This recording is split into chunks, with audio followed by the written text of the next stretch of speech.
call this meeting of the Berlin Boston Regional School Committee to order. Please rise for the Pledge of Allegiance. I pledge allegiance To the flag of the United States of America and to the republic for which it stands, one nation, under God, indivisible, with liberty and justice for all. Okay, we're here tonight to interview finalist candidates for our superintendent position of schools. Tracy, is there anything you want to tell us before we begin? No, the floor is yours, Mr. Chair. I'll come and talk to you once you get your deliberation. All right, fair enough. Mr. Chair, sorry. Yes. We can, I just want, we write on these? Yes, Yeah. you'll get one for each one. Sorry. Yes, these are all the questions that we're going to ask. We're going to ask everybody the same questions. All right, so our first candidate here, please, is Mr. Tim McCormick. I believe that is you sitting at the table from the North Brookfield Public Schools. Correct. All right, nice to meet you. How are you? Nice to meet you, thank you. Would you like to start off with any kind of opening statement, or would you like us to just get into some questions? I'll start with an opening statement. Sure. First off, I just want to thank Faye for getting to this point. I had a chance to meet some of you at a site visit. Thank you for coming to North Brookfield. I was really appreciative of that. Had a great day coming to the district here. Feels like a month ago now, but it was only a few weeks ago. But had a chance to visit all three schools, to talk with students, to talk with staff, to talk with leadership. And it's just really impressive. Really impressed with what I saw, what I heard, the questions that I was asked by students, by staff, and just a lot of great things going on. I think you could look at the accountability data for the district, and you can see some really high test scores overall, some really good work is going on, but when you actually see the students engage with some high academic rigor and discourse, that's really what I wanted to see, and I was very happy to see all that. But as far as who I am and why I'm here, I know you read my resume, so you know kind of where I come from, my background, but I've been in education for 27 years. Started as a classroom teacher, where I taught science and wellness for 7 years, before I went to administration for the past 20 years. I got my start in admin as an athletic director, went back to my alma mater, where I served North Middlesex for 5 years. But I knew that was kind of, at the time, kind of a stepping stone, that I wanted to get into building leadership, and then at some point, district leadership. That was where I felt, and I still feel, you can be the most impactful for change. And when I think about what I do, what makes me kind of excited every day, it's that continuous improvement for students, building opportunities for kids, and striving for continuous improvement.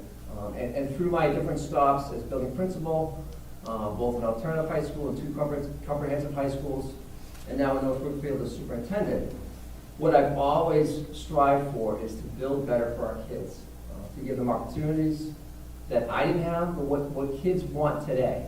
And that starts with a lot of things. That starts with a robust curriculum that you can see those through lines from grades K through 12, opportunities outside the classroom, opportunities for both college and career readiness.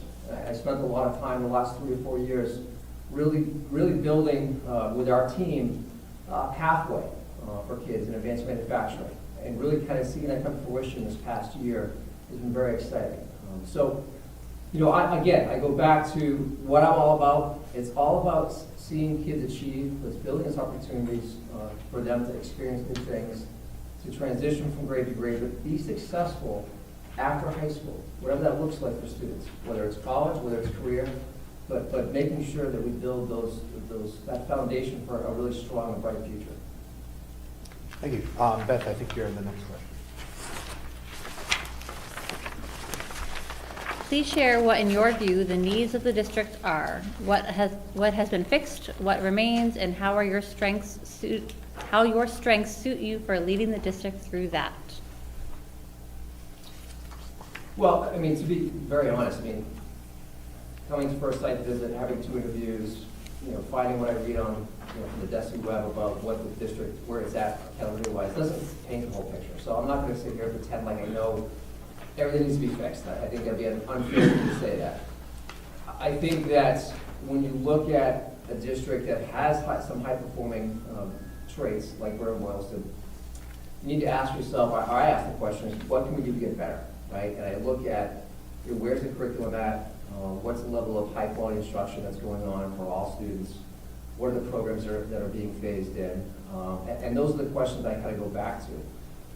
When I had conversations with the leadership team, it became very clear that I think there's still some moving parts there. I think that there's still an area of growth for kind of phasing in some of the high-quality instructional materials that a lot of districts are moving into. I did talk to some teachers. I know that HMH with interreading has been accessed for the last couple of years. So it's looking at, what is working and what needs to be revised. I think anytime a superintendent comes into a district, I did this when I came to North Brookfield, is you need to listen first. I think part of the process of developing an entry plan is to come in and to meet with not just school committee, but families, teachers, and students, and find out what they think is going well, what they think needs to be worked on, and what are those opportunities for the district? What are those opportunities for all three schools? So I would very much come in listening first. I would collect as much information as I could, whether it's through stakeholder meeting groups, individual interviews with teachers or parents. There's many platforms you can use to collect some data through surveys, but to grab as much information as possible before I start to make those kind of instant decisions.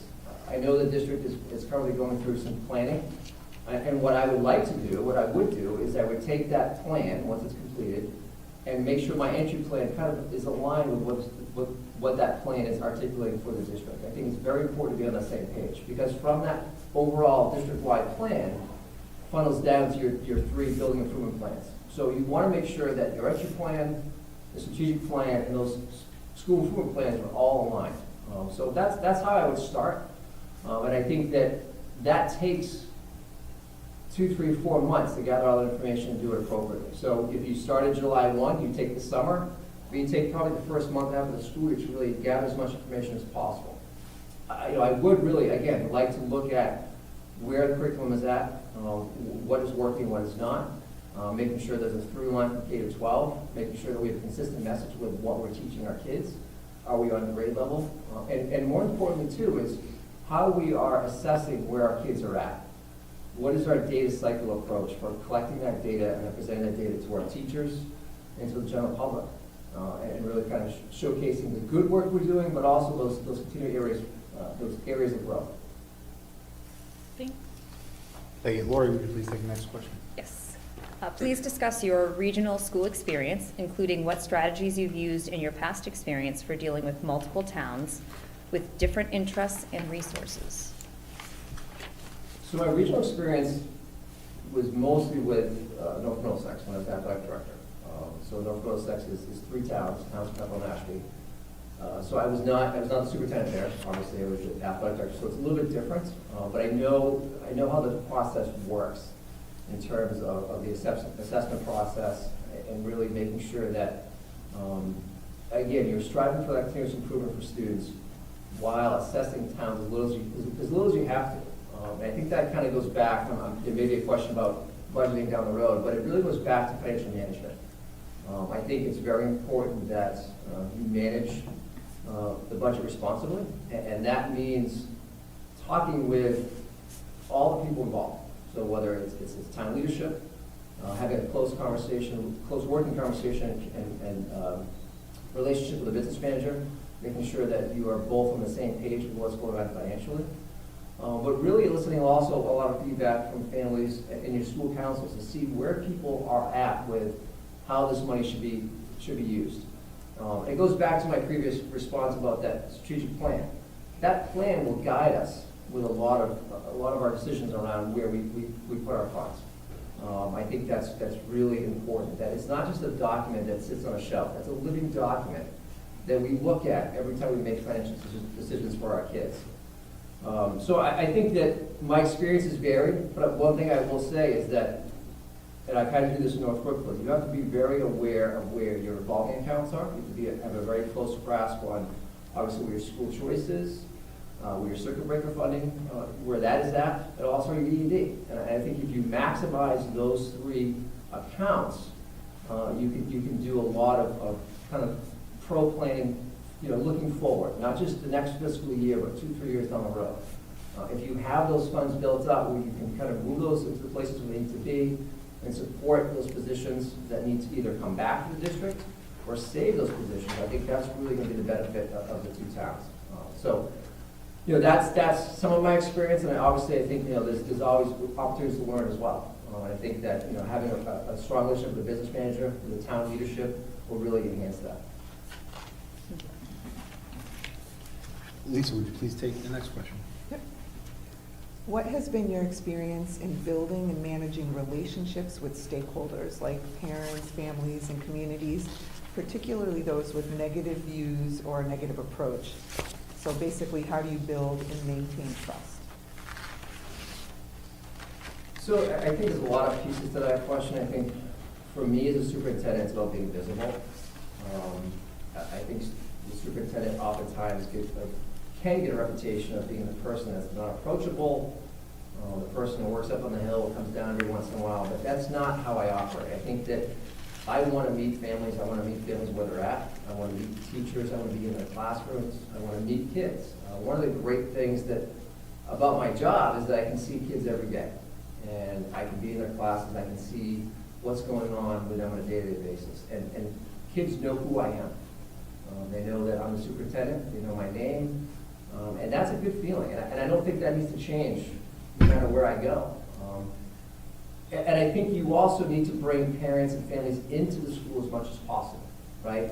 The school day doesn't end at 2 o'clock or 2:30, right? The schools are really the epicenters of the community, and I think you want the buildings to be open as much as you can, and that means showcasing some of the great work that students and teachers are doing, having them in for not just your curriculum evenings and your athletic events, but as many opportunities as possible to showcase the great learning that's going on in the district.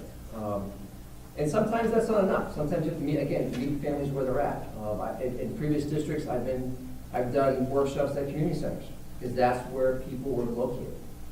I brought pizzas into those same facilities just so that, you know, if parents needed a meal, they needed childcare, we supplied that. We made sure that that was in place so they could come out and see what's going on with their son or daughter in school. You know, I think the way to combat some of that negative kind of information about school is to be very timely and transparent with your communication. That doesn't mean that you rebut everything that you see on Facebook. What it means is you're getting out your version of the story, you're getting out the facts about what's going on in the school. You're celebrating the successes of the district. You're talking about the great work that your students, the teachers, your leadership team are doing on a day-to-day basis. You're getting that out in front of parents as much as possible. And then, you know, when you have the opportunity to be at a game, to be at an event, to be at an open house, you're approachable, right? I mean, I'm a dad of 3 kids. My youngest is almost 4. I love to talk about what's going on in someone's life, and I love to share stories about my kids. So that's would be my approach. It always has been my approach. But it's matching that visibility, that ability to talk to anybody, you know, meet them where they're at, but also bringing things to the schools as much as possible to really celebrate what we're doing. Megan, would you please take the next question? Please give an example of how you've used networks and relationships to advocate, to solve problems in your current district. So many different ways. So I'm lucky to be part of multiple superintendents groups. Leading Now is a national group that I'm a part of. Been part of that for now 2.5 years. So there's superintendents from all over the country. And it's a great network because we can bring problems of practice to the group. It's a safe space for us to work through that problem of practice and give each other feedback on what's going on in our district, which is probably going on in 50 districts across the country. I had the opportunity to go to Washington, D.C. last summer for a conference sponsored by Leading Now. 2 summers ago was in Columbus, Ohio. So again, we're meeting with superintendents that are all over the country, we're all sharing some of the same challenges, both financially, socially, you know, with all kinds of different obstacles. And it's great to be in a room with like-minded people trying to solve those problems. On a more local level, you know, we have the Worcester County Superintendents Association, which is a great network of people. I have the Southern Worcester County Collaborative, which is part of that group. That's 17 school districts. I'm currently also in a group called MSSN, Massachusetts School Superintendent Support Network. Mr. Gammon is actually part of that as well. So that's 24 superintendents across the state, where it's kind of that same model is leading now, where you come together once a month, you talk about a problem of practice in your district, and the group kind of weighs in. I'm always a big advocate of the answers in the room, right? So if I don't have the answer, someone else does, and we can kind of work on that together collaboratively. But in regards to kind of moving the school district forward as well, I think you have to have strong community partnerships. With our kind of phase in a rollout, if you will, of our advanced manufacturing pathway, we've started to build a really strong partnership with Vibram Corporation right in town. We've done some work with Flexcon, which is in Spencer, Mass. And those two companies kind of really embrace advanced manufacturing. It gives us a connection with two national, worldwide companies, actually, that our kids can see the opportunities that are there for them outside of the school district. And so those partnerships have allowed us to establish more work-based learning opportunities for our kids, more job shadowing, but just to bring experienced professionals to come into the district to see what we're providing for our students. So there's a lot of networking that goes on there. So it's both, at that kind of superintendent level, but also throughout the community, that we can really work together to kind of support each other with that same common goal.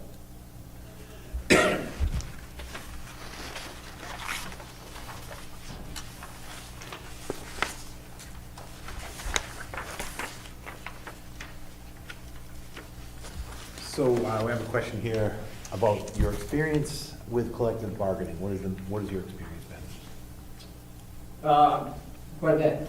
So I've been at the negotiating table now. It's been 2 cycles for the teachers, the support staff, so that's paraprofessionals, ABAs, and custodians. And I was actually pulled into that conversation, if you will, back when I was the building principal for the year, for my first year in the district. So I had experience from both sides, or not both sides, but as a principal and now in the last 4 years as superintendent. And I know that across the state, there's been a lot of negative press around negotiations, and there can be a lot of contentious arguments and conversations. But I think what we've been able to do in North Brookfield is have a clear kind of set of ground rules.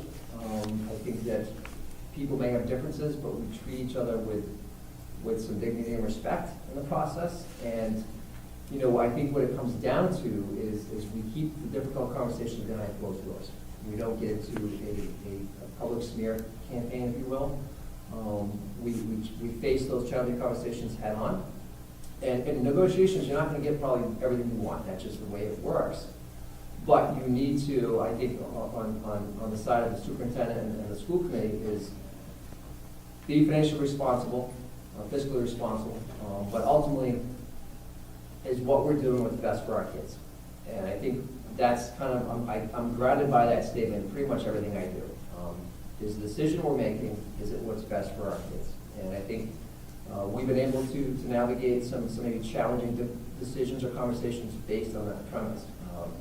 And again, I think that we don't have a lot of fanfare. We don't have a lot of a lot of back and forth with social media. But I think it's by and large because we set very clear ground rules. We know what the expectations are. We set limits to our negotiation meetings as far as the time limits are concerned. But we're very thoughtful with how we kind of present our information. So, again, I've been through 2 cycles for each of those bargaining units, and I think that you get better as you go along, but it's something that I have a fair amount of experience with. Thank you. Jess, would you please take the next question? What's your experience with advocacy and grant writing for additional resources and support for the district? So this is something that I've had to do a lot of in North Brookfield for many reasons. I think that, and I've talked about this in the previous interview, but in order to support the local budget, we had to do a lot of grant writing for our H2IM, our high quality instruction materials. So, and being a small district, being a small number in Boylston, there's no grant writer. So that was essentially me. So all the competitive grants, I wrote those. So what I'm referring to is bringing in Project Lead the Way, for example, Open SciEd. We just phased in DKP, which is a great 8th grade civics curriculum. That was all funded through the 1A Foundation. So that's a great organization that I found about 2.5 years ago that really supports the rollout of those concepts around applied learning for students. And they offer a whole kind of menu of great HQIM. On top of that, I've written grants for school safety and mental health. I've written a grant for some IBAC updates, so that was $100,000 for some of our software to enhance some of our temperature in the classrooms, essentially, is where that money went to. But all in all, over $500,000 in the last couple of years of grants that we've written and been approved for. So it's really part of the job. It's part of the job. I mean, even in communities that are able to fund the districts well above net school spending, you still have to infuse a lot of grant opportunities to support kind of the next steps that you want to provide for your kids, for your students. So it's become pretty complex. In fact, on Monday, I wrote another grant for some more history curriculum for students for next year, for grades 3 through 7. Investigative history is the name of the HQIM. So I know that Berlin-Wilson has some of these already in place, but it's something that I think if we're not looking at it as a viable option, we should be, because I think that grants can really infuse a lot of what we want to do. Now, the only downside with grants is that you have to look at the lifespan, and once they're done, how can we sustain what we started? And I think with some thoughtful planning, you can do that most of the time. I know that Project Lead the Way, that grant for us, we're in year 3 of one of those, that's ending. But we've made sure that we can infuse all the consumer materials we need for several years to come in the local budget. So it just took some planning to make sure that we had what we needed. But the grant allowed us to get up and running and get that great curriculum started for our kids. Excuse me. Beth, please. How have you had to balance a budget while maintaining integrity of education in your past experiences, and how will you do that here? So I think it's important to, when you're presenting a budget, especially the first time around, I think it's very important to really articulate, if we had all the money in the world, or we didn't have as many limits and obstacles as we do in most communities, this is what we want, and this is why. Conversely, I think it's very important if we do have to eliminate positions to really articulate the impact that the loss of that position will have on our students. So be very clear with that messaging. So that's on 2 different fronts. But I think, when I think of budgeting, I think of the fiscal responsibility that is required to present a budget appropriately. And I think even when you are asking for those pie in the sky kind of positions or programs that you know that maybe aren't in the works for this year, you need to have a backup plan. So if we don't get this, how can we make this work? I mentioned this in a previous question. You're always trying to minimize the assessments in the 2 communities while maintaining the high quality education for all kids. So if you're not getting the money that you need or you think you need initially, how do you support those programs? Is it through grant funding? Is it through finding the grant to support it for the next couple of years? Is it by switching positions? Is it moving positions within the budget? There's a lot of ways that you can kind of look at how to do more with less in some ways. But I think it goes back to that constant collaboration and conversation with the business manager, with your building principals, also with your teachers. I think it's important for building principals and directors to have those conversations with teachers who are on the ground level every day. What's working? What do you need? And what can we do to support you? When we think about rolling out new curriculum, it can be tricky, because if we don't support teachers with the appropriate PD, if we don't budget for that curriculum may not be as impactful as we thought it would be. So we need to make sure that we budget for the PD for those teachers, to make sure that PD is relevant, that PD is timely, and to make sure that they're receiving all the support they need to make sure that they can deliver that high quality instruction every single day. The budgeting process, the first draft is never the one that's voted on. So there's always a give and take. It's just like negotiations. You have to go back to the drawing board with suggestions. You have to look at making sure that the buildings are both safe for students. If there are capital improvements that need to be into the budget, that is also a priority. So those all need to be baked into the budget as you go through the process. And I think that what I've been able to do over the last 3 or 4 years is present the rationale behind the budget effectively to Finance Committee. Even though they may not always agree with where our numbers may line up, I can always articulate, this is why we need this position. I can always let them know, this is why this position is really impactful for our kids. And from there, it's really kind of making sure those numbers work. Thank you. So how do you imagine creating partnerships with other educational entities to create additional pathways for students? And what's been your experience with this type of work?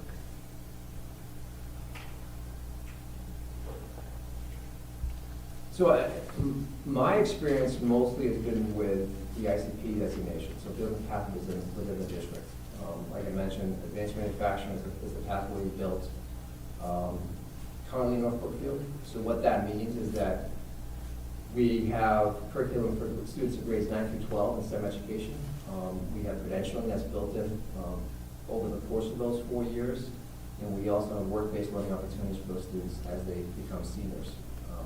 The goal of those programs is to allow or to get students ready to be successful college students. But the reality is that if those students don't go on to college, that they are ready and are much more employable for a higher paying job in that respective pathway. When I was in Gardner, this was kind of well before there was the pathway designation. We did some kind of job-alike sharing, if you will, with some of our students, with some neighboring districts. We were an alternative high school, so we had a very small number of students that were enrolled, and we had to be creative with how we educate our students. But the thing that we were seeing is a lot of our kids, if they received a diploma, if they graduated, what were they doing with that, right? So we had an opportunity for kids to do job shadow at the local vocational school, which at the time was Monty Tech. So they could get kind of a taste of some of the trades that were out there, and that could be a pathway for them upon graduation.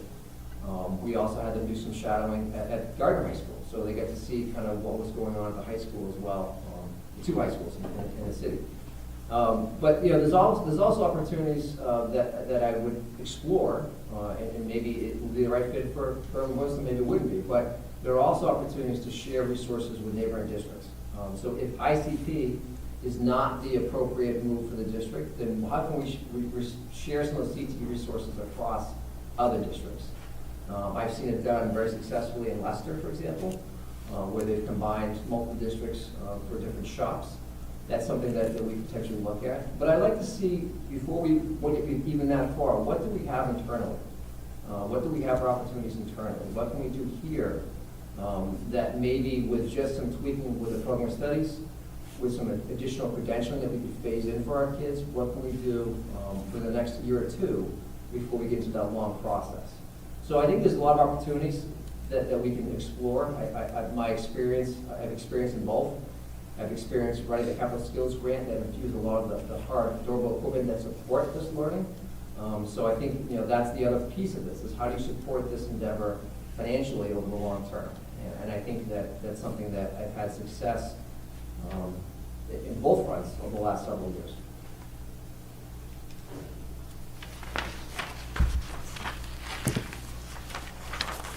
Beth, please. Not ready. Take your time. Regarding special education and best serving all students, how do you balance fiscal responsibility while also ensuring students have the best services? Great question. So I think there's a couple things here. One thing that we've done a lot of work on the last couple of years, and I think would kind of go with me wherever I went, is building programs in district, right? Trying to bring students back who are placed outside the district, bring them back to the district. We're currently building an elementary school therapeutic classroom for some students in our district. We have really built a Bridges pre-K program for some ASD students who If that program didn't exist in our district, they would be sent out as well to another placement. So really building programs to support our kids in district, having them in their elementary school, elementary schools. So we're not sending them to, putting them on a bus and sending them 45 to an hour away. But I also think it goes back to what are we doing for our tier 1 and tier 2 supports? So are we looking at adopting co-teaching, for example? Are we looking at how are students being serviced? Are they being pulled out, or is the teacher coming to them? We want to make sure that students feel included. Inclusion is always the way to go. So are we pulling kids out of classes a lot? Are we actually meeting where they're at and we instructing and teaching those kids in their classes with their peers? I think there's also an area of we've had a lot of success with our student support team and making sure that teachers are collecting real-time data on their students to see what works for their kids, what doesn't work for their students. And if things are not working for students, how are we coming together as a team and building a plan to support these kids? So those pieces, those pieces of MTSS, the tier 1, the tier 2, and possibly tier 3 supports, need to be really strong and robust within the district. Right? And I think the tier 1, I'll start with tier 1, making sure that teachers know what that is, making sure they know what the DCAP is, the district support plan is, and when they have a student who needs extra supports, are they versed in collecting data and then presenting their data and their concerns to a student support team? Outside of that, like I said, it's building those programs to support our kids. We've done a lot of work with TCI training for our staff. That's a very advanced therapeutic training that supports kids before you get to the restraint component for certain students. Restraint is always the last option, so it's making sure that our staff is very well versed and trained in de-escalation techniques and supporting kids when they're in crisis. I want the district and the schools to be a place where parents want to send their kids.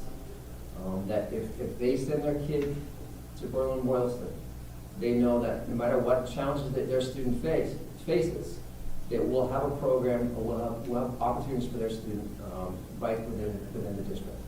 And that's been something that I think is something that we've tried to do over the last 4 or 5 years, where I would bring that same mindset here, working closely with the special ed director, working closely with building principals on articulating kind of that vision across the district, and making sure that staff felt supported with that endeavor, that families knew kind of how this is all going to roll out for their students. And the CPAC, or whatever it's called in Berlin-Boylston, I'm assuming it's CPAC, but the CPAC was very much on board with what was going on and had a strong voice in this process.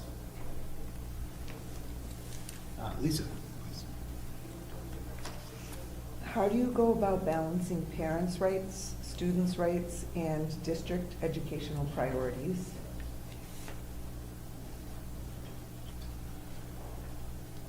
Good question. I think that there are situations where it can be tricky. I always fall back to, we are here to do what's best for our kids. And we want our kids to feel safe and supported. And we want our families to feel safe and supported too, but the reality is sometimes that isn't the real situation, right? And so it falls back to what are we doing for our students. And I think it's from there it kind of mushrooms out. What are we doing to support students who may have mental health concerns? They're from the school hungry, depressed, tired. Do we have the counseling supports in place? Do we have anything in place as far as counselors coming into the building? Because I know from experience that oftentimes our adjustment counselors, school counselors get overworked, get overtaxed. So we need additional layers of support for those students. Are we working with families to find the appropriate supports? Not just through DCF, for example, but other agencies. Are we working with that family to get in-home support, to support what we're doing in schools, to make kind of the overall experience, both in school and outside of school, what's best for that student? So it kind of goes back to building a team, fostering that team approach, getting parents on board as much as we can. We've done a lot of work with the curriculum like second step, but what we've really done a lot of work around is building at both schools, is building a really robust advisory group for our kids. And that group, or that weekly meeting that students have with a teacher really is really impactful with what's going on in their lives at that moment. And that has been something we've been tracking for the last couple of years. It's really supported a lot of our work socially with students. Coming out of COVID, we saw a really, like every district, a real increase in mental health concerns for kids and for families. And so kind of meeting it head on and bringing some really high quality counselors into the building, but also having that built into the students' daily or weekly schedule to support what's going on with students, which has been really beneficial. But again, going back to the question, it's bringing parents into the conversation as much as we can.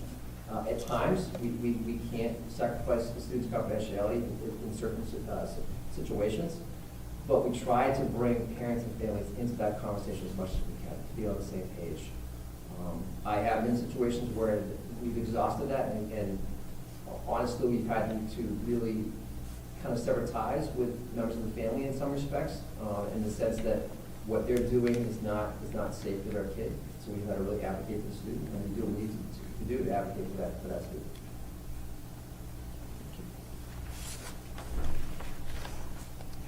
Jess, please. How do you plan to retain students who are looking for different or more advanced challenges? What can we offer to students to get them to stay?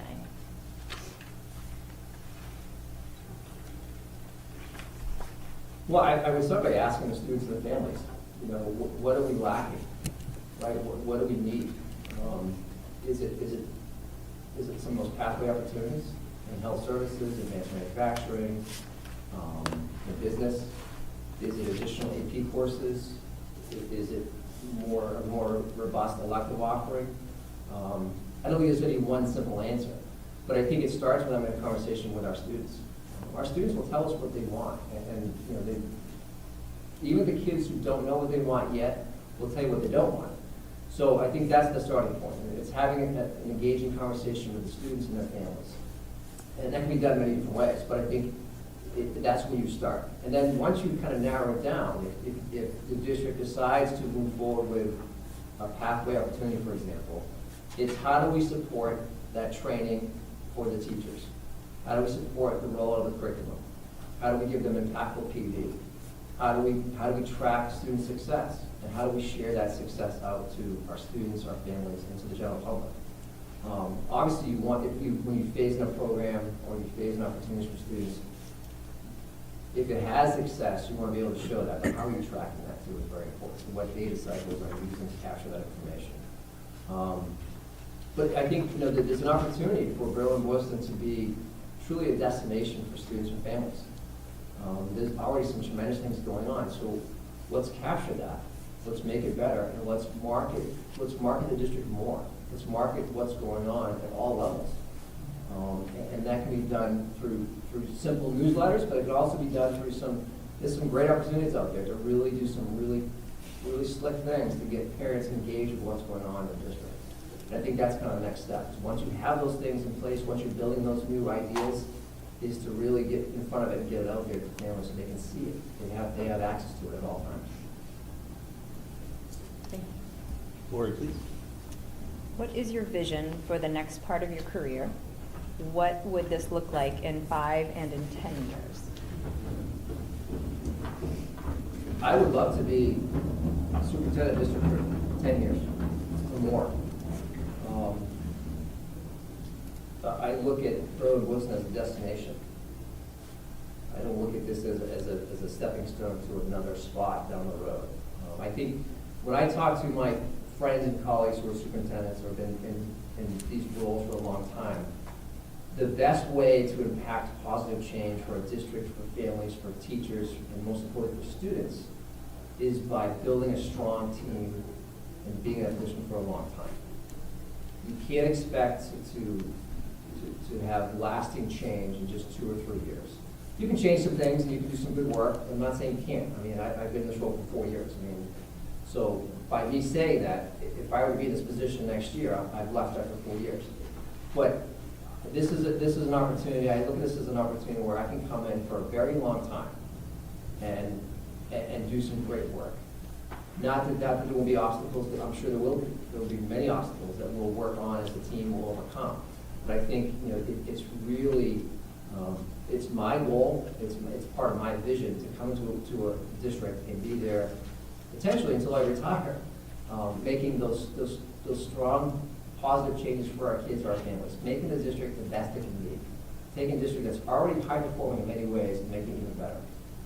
So that would be my next 5 or probably 10 plus years.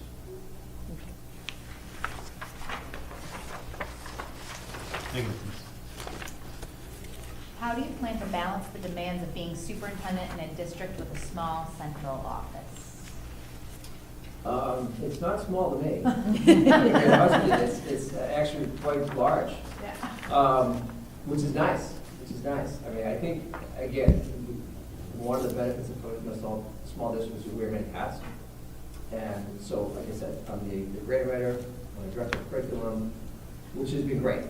But at the same time, it'd be great to have another high-quality professional to work with to get that work done. I'm always of the mindset that the answer's in the room, right? The answer's in the room, that it's not just one person who can do it all, and that one person has all the right answers either. So to be part of a much larger, high-performing team would be fantastic. I had the opportunity to meet some of the members of the central office a few weeks ago, and it seemed like they're a very dedicated and hardworking group. And that was just in a 30-minute conversation. So I can only imagine, you know, what's going on behind the scenes. But, you know, that's a question I get from my wife quite a bit. How do I, not burning out and the demands of being superintendent. But I think, you know, it is trying to find the work-life balance, which I can tell you I've not mastered yet. The one great thing too about parts of this position is the proximity. I live 15 minutes away. So the great part about that for me is that I can go home and have dinner with my 4-year-old and come back for events. Because like I said earlier, the day does not end at 2 o'clock. So that would help with me personally and professionally kind of that work-life balance. But the work is hard. The work is hard. And it's not always as rewarding as other positions, but the work is always there, and I love that. I embrace that. You know, when I leave to go home, pretty much I know every day my work is not done. I'll be back at it tomorrow morning, or I'll do some more when I get home that night. But it's always there, and it's always good work. And I think that my constant goal is always trying to put continuous improvement for kids, and taking one thing at a time, or 2 things at a time sometimes, and really working to make them the best opportunities for our students. I don't know if that totally answered your question, but I don't know if there is one just great answer. But I think the benefit of having a larger central office team would be fantastic. You have some veteran and skilled administrators on staff. And again, just in a very small amount of time, it's clear, it's obvious you have some very dedicated and talented teachers who love what they do, love your students. And I think part of leadership is really supporting teachers to lead from within too. It doesn't fall just to building principals and directors and superintendents. It falls to really empowering those teachers to become leaders within the schools of the district. And I think that's an area where I think there's a tremendous amount of potential. I'm sure it's going on now, but I think that there's some people that definitely would embrace those roles.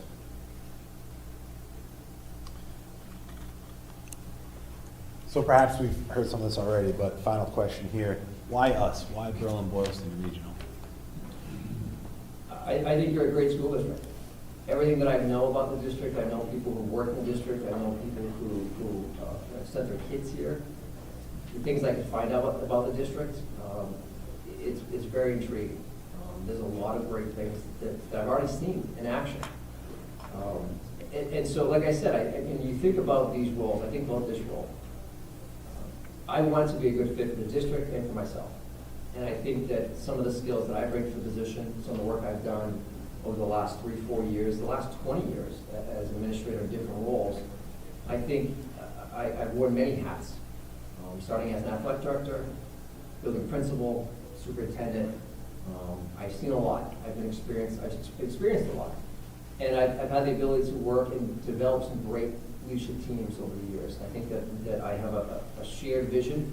I've been able to build like leadership teams are high functioning, that embrace that aspect of psychological safety, where, you know, the answer, like I said a couple times tonight, the answer is in the room, the answer is in the group.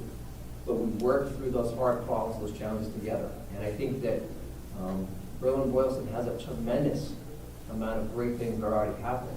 It's how do we bring in more opportunities for our kids? It's how do we make what is already working better? And how do we minimize those obstacles and the risks for the district? And I think that that's where the work is still ongoing. I think every year in, year out, we're going to have some kind of financial concerns. That's kind of the way of the world. It's the way of public schools right now. But it's having those conversations with the right people, frequently, often, making sure that they are kind of forefront of your mind, their mind, about what we can do to support our students and keep moving forward. So again, I think there's a lot of great opportunities here. I'd love to have the opportunity to kind of immerse myself. I know that, I think through one of the conversations that I was in, that Mr. Ganem would be kind of transitioning through the summer, so there'd be opportunity to kind of learn from the current superintendent about the district, you know, some of his work in this past 2 years. I would embrace that, because I think it's great to have that transition plan. When I was a new superintendent, first couple of years, I was part of a program called NSIP, which is the New Superintendent Induction Program. So I had a coach for 2 years, 3 years actually. And that's a great way to kind of get acclimated to the role. I think that would be a great way for anybody to kind of transition to this position, have somebody who's been here to help me or whoever kind of transition to this role full time. So I would welcome the challenge. I think it would be a great opportunity for both me and for the district. And I'd be excited to get started and really do some great work here. Thanks, Tim. So that concludes the questions that we have for you. But is there any last final statements or comments or anything you'd like to clarify or add to anything? Any questions for us or anything? I don't really have any questions. I think the process has been, again, I think the process was great. It's been about a month now. And I've had several great conversations with some of you already and some members of your teaching staff, some students.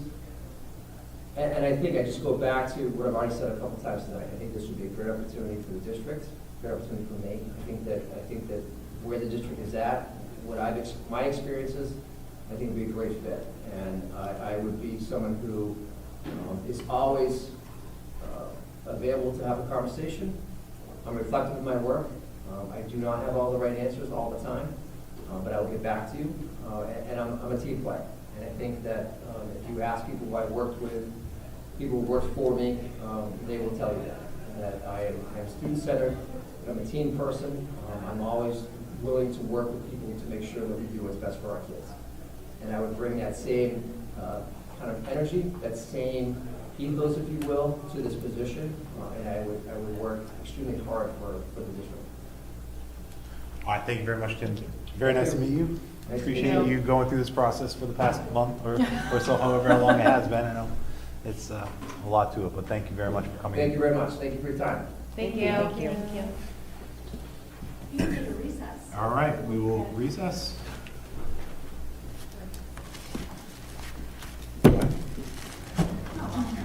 Not rush it. We do have the next one scheduled for 6:15, so it's a little, Oh, what? Oh, 6:15. yeah. Oh, little- perfect. Okay. If she is early, I will bring her in. Yep. You're not committed to that time, but you do Alright. have a minute. All right, so we'll great. be in recess until she's here. Thank you. All right, thank you. Thank you. All right, so we're back in order, back in session for our next candidate. Please welcome Dr. Joni Bernard, the Assistant Superintendent of Holliston Public Schools. How are you? Very well, thank you. All right, thanks. So we have a list of questions. We're going to go around the table. Okay. Different people will ask them. I'd like to start off asking you if you'd just like to give some kind of an opening statement or have any words to say. Perfect. I truly believe that I am a very strong candidate for your district, and let me explain why. I have a unique perspective that I have been a principal K through 12 plus. So I have that understanding of what principals go through every day and what they need. I also have a strong understanding of the curriculum. I currently am the Assistant Superintendent for Curriculum and Instruction in Holliston Public Schools. I've been there 5 years. Curriculum is one of my many hats that I wear. I have a very strong understanding of that too, going through lots of different curriculum reviews, as well as mapping, understanding by design curriculum maps on our website. Another thing I wanted to bring out, that I would be able to bring a lot of knowledge and support to this district from my contacts that I have statewide. I'm involved in a lot of different statewide organizations. I did have some of them meet with the chair and the vice chair when they came out via Zoom to show what I can bring to the table.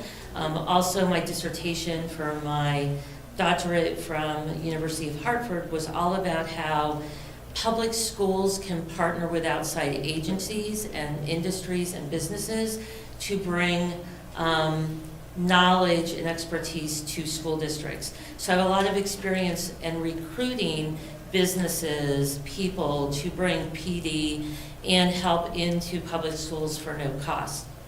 I'm also very comfortable in looking at what the community needs. I have given you an entry plan, and it's all about listen, learn, and lead. It's not about what Joni Menard wants, it's what I see the district wants. I had a lot of questions in my past interviews about what I could bring career and college and career readiness wise. I have brought 2 innovation pathways to Gilmontague when I was a secondary principal, and I am working with the current secondary principal for Holliston and bringing those in also. So those are just a few things, as well as I have a business background. And so that kind of brings a different spin to the table. Very good at building relationships.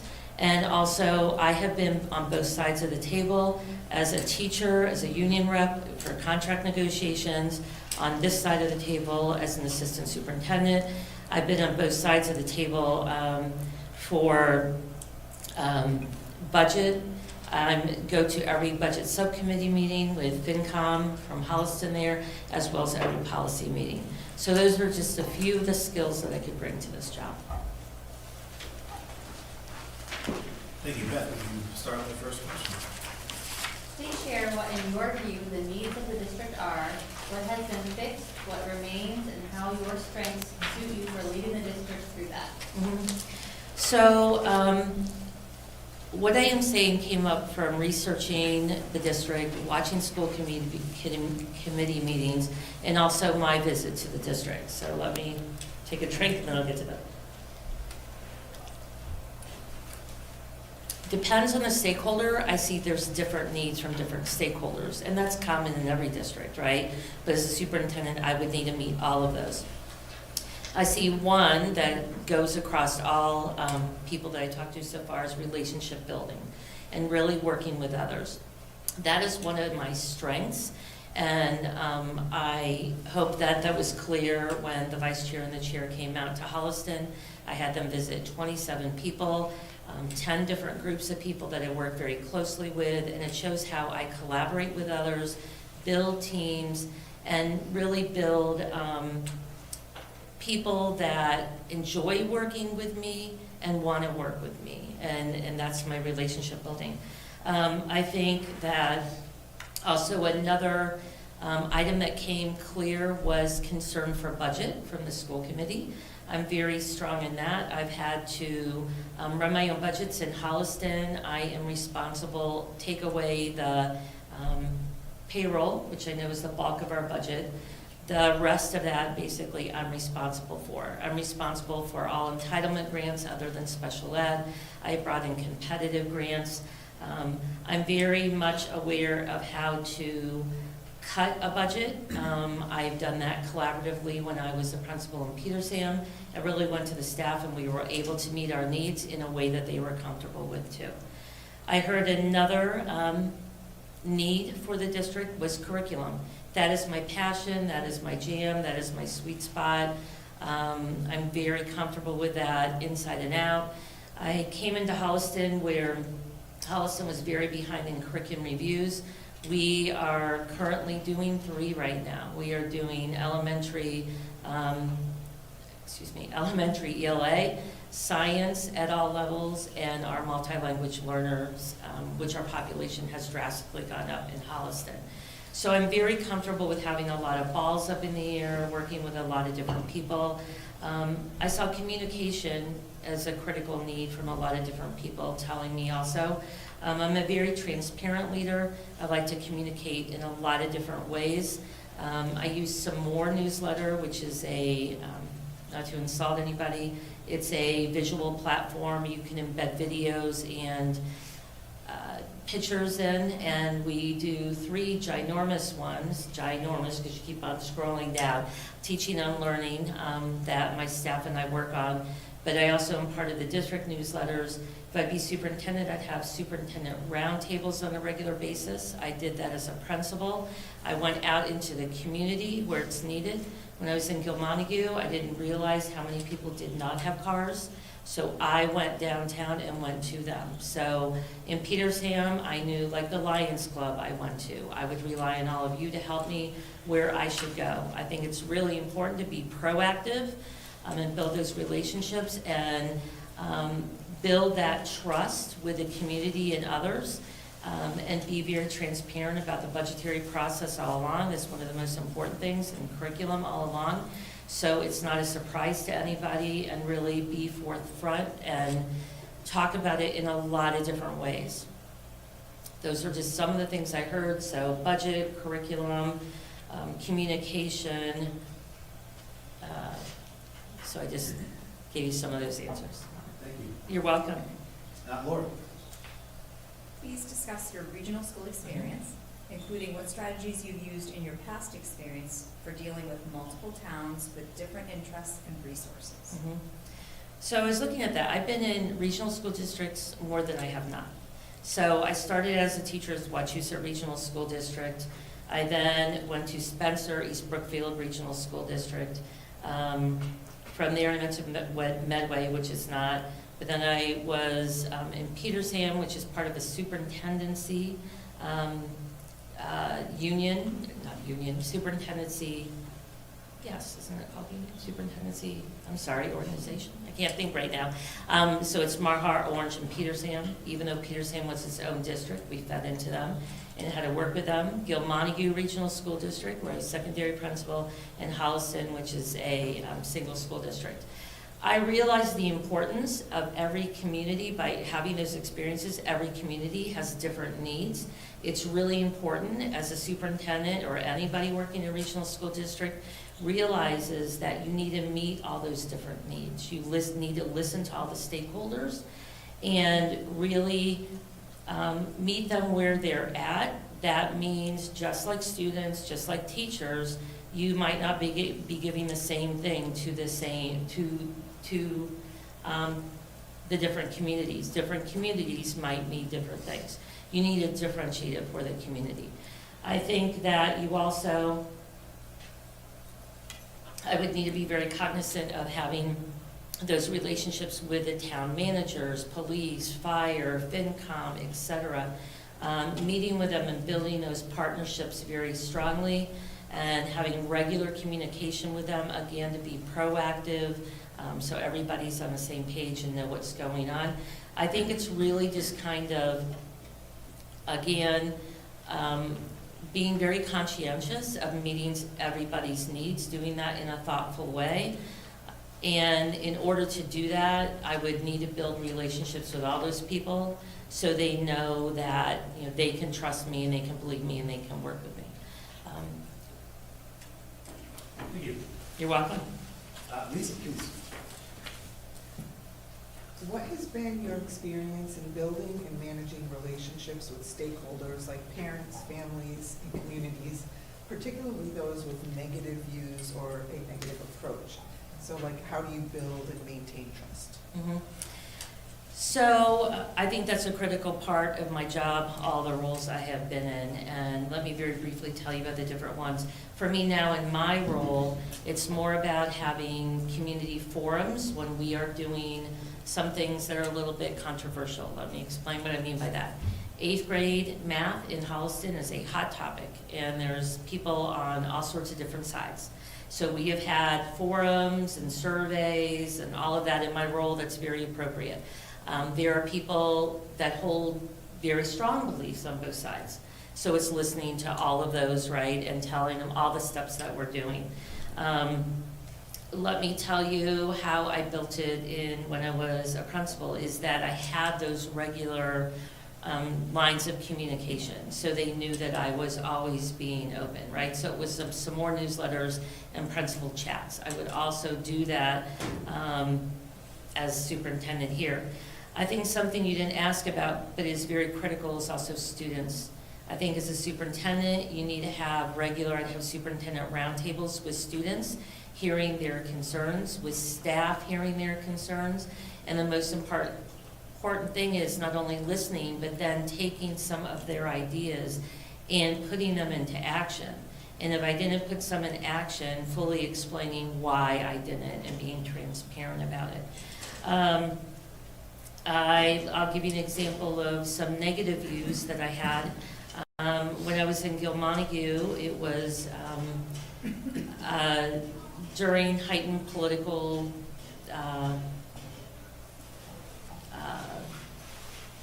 stances going on, and I had some parents who were Proud Boy parents and very vocal about being Proud Boys, and they disagreed with how we were disciplining their children.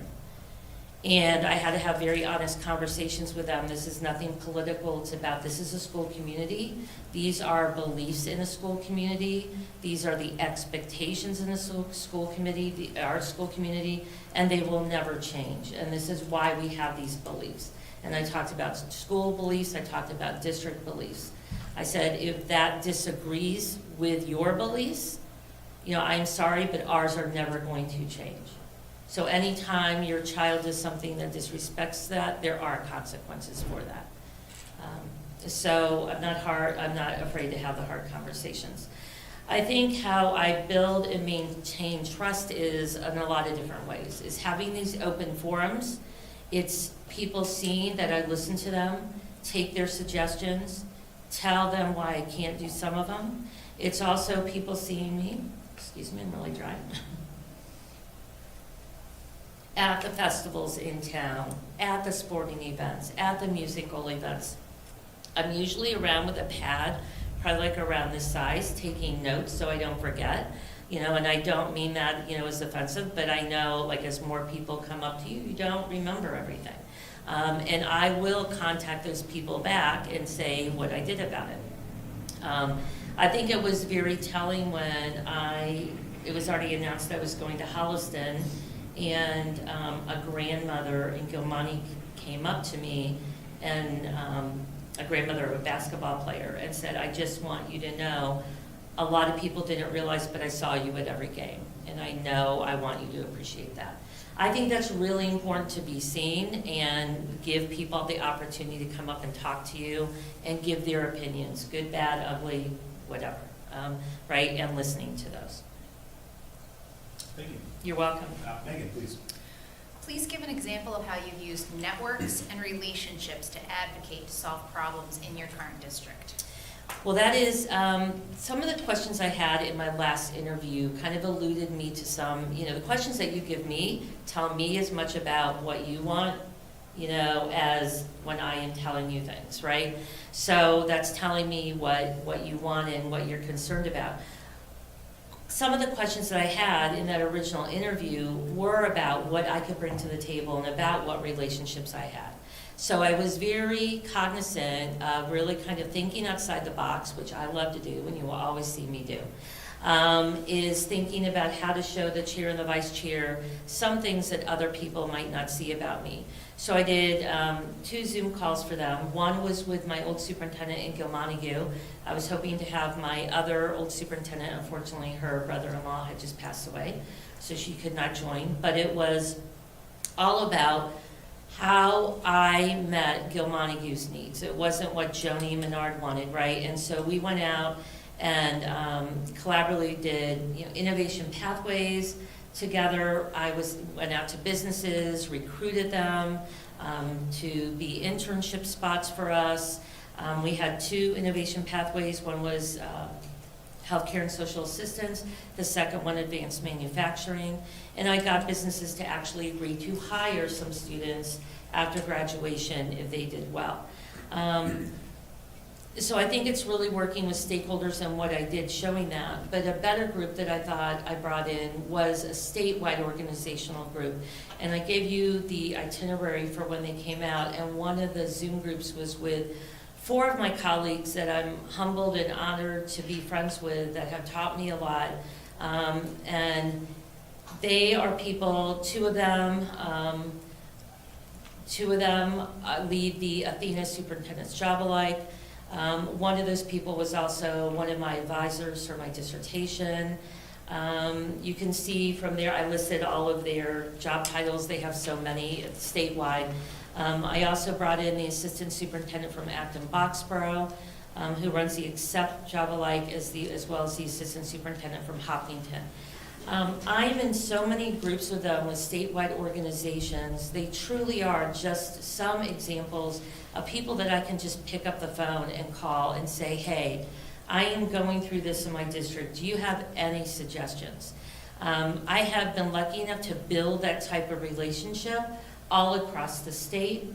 The Athena Job Alike has really exposed me to a lot. It's been very interesting. We were going through contract negotiations with some of my good friends who were going through contract negotiations on the North Shore. And if you guys paid attention to that, that got really ugly and hot. And we talked a lot about, what things I could bring to the table where I was so we would not get to that place. So I have those types of conversations on a regular basis. And we go out for dinner, for just to talk a lot, and that's what makes a difference. My role and a superintendent's role is a very lonely job, and you need to build that network of people that you can rely on, that keep it confidential, but are a wealth of help, that can say, I experienced that, this is what I did, or hey, I have a friend who went from this, go to that. I'm very active in statewide organizations also. The superintendent's conference in the summertime, the first time I went, I was like thinking to myself, are you kidding me? Because people were sharing with me their worst examples of what happened. And it's like, wow, okay. And this is like showing, this is a mistake I made, don't make it. And like I rely on those people all the time. I'm also lucky enough to be a very active participant in the Tri-County Superintendent's Roundtable, which a couple of those members that spoke to them were, but it's always getting ideas from them, just picking up the phone, being very comfortable enough that in Tri-County, there's no boundaries between assistant soups and soups, and really having those honest conversations, and really getting a lot of information. Like our last one, we had a lawyer come and talk to us about a lot of hot topics going on right now and guidance she had for all of us. So I definitely put myself in positions that I can gain the knowledge and use it and bring it back to my current district. But I would love to do that for Berlin-Boylston and bring it back and use it to help grow the district and improve the district. Mm-hmm. So tell us a little bit about your experience with collective bargaining. Okay, so my first 2 experiences were very ugly. When I was in Spencer East Brookfield, I was union rep. Back then, it was Knox Trail, it was a junior high, it's changed. I don't even know what it is anymore because it's changed a couple times. But it was only 7th and 8th grade. I was one of the reps for contract negotiations. I had to go to arbitration both times. It was very ugly. It was a very good learning experience to see that side. I now have been on this side. There were 3 of us, the superintendent, myself, and the retired assistant superintendent for finance and operations, because we haven't had to renegotiate it, and then our lawyer and 2 school committee members. I'm very cognizant as a superintendent in Holliston. Our roles in assistant soups were that we were advisory members only. So their expectation was, and I know from my friends, every one of their experiences has been different. In the North Shore, they had a very active role, and they were talking quite a bit. In Holliston, it was not, and we would go behind closed doors, our side, and then they would ask us for guidance and ask us a lot of questions. I'm open to everything. I always ask at the beginning, what is your expectation of me in this role? Just because it's always different in every district. Same in Spencer East Brookfield, I was on the other side, but it was very much told that, no, we want you to be quiet until we get behind closed doors and then you say your piece. So it was a very long, drawn out, all three times I was involved. I'm used to that. I don't know any different. And it's very interesting going back and forth, the proposals that come up. And I know just how thoughtful and conscientious you need to be as you propose those and bring them back to the other side. I do want to say, though, I have also, just so you know, I sit regularly in joint management meetings currently, and that's to help bring up things before it gets to collective bargaining. You know, we do talk about things before that. And I also did that as a principal. I also met regularly with the union to kind of find out what their needs are, meet their needs, kind of make sure that I had a pulse on it and make sure it did not rise to any kind of grievance type procedure. Jess. What's your experience with advocacy and grant writing for additional support for the district? Grant writing, I'm all over it. So we were lucky enough, I always worked collaboratively with the team that's going to impact.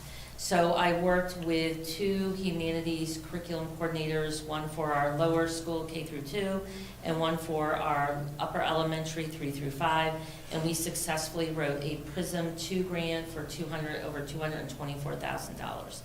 Huge, huge, huge win for Holliston. Yes, I know, huge win. There's a lot of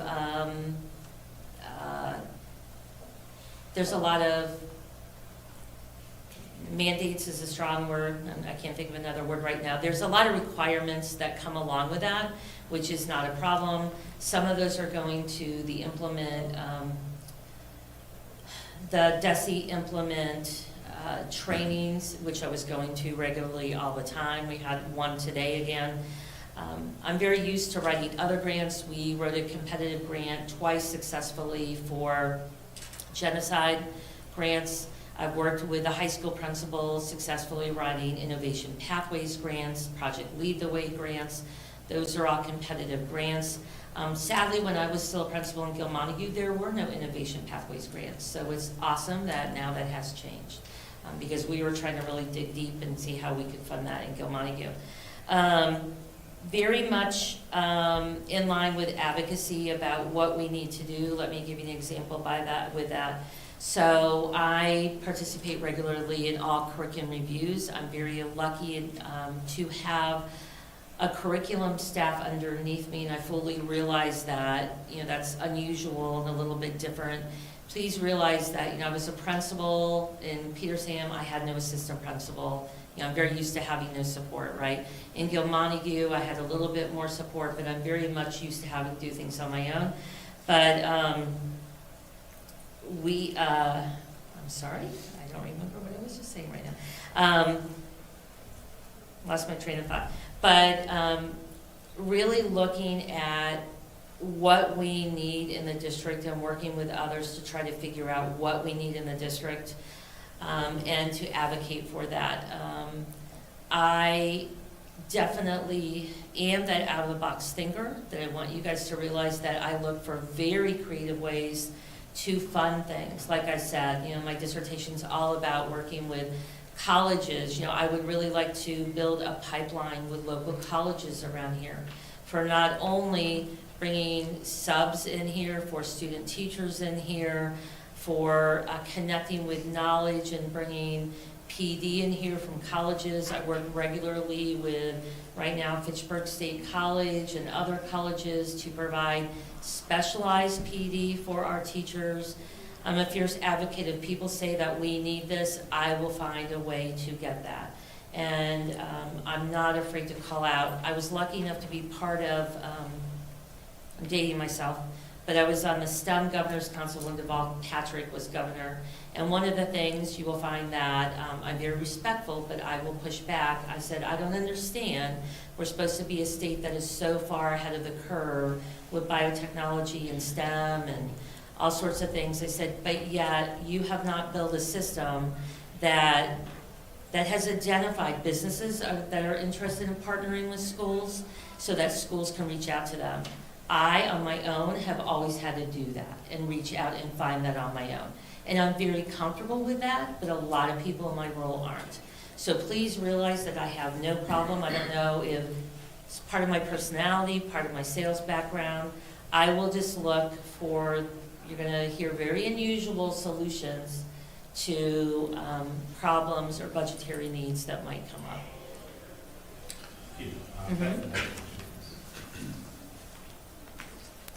How have you had to balance the budget while maintaining integrity of education in your past experiences, and how will you do that here?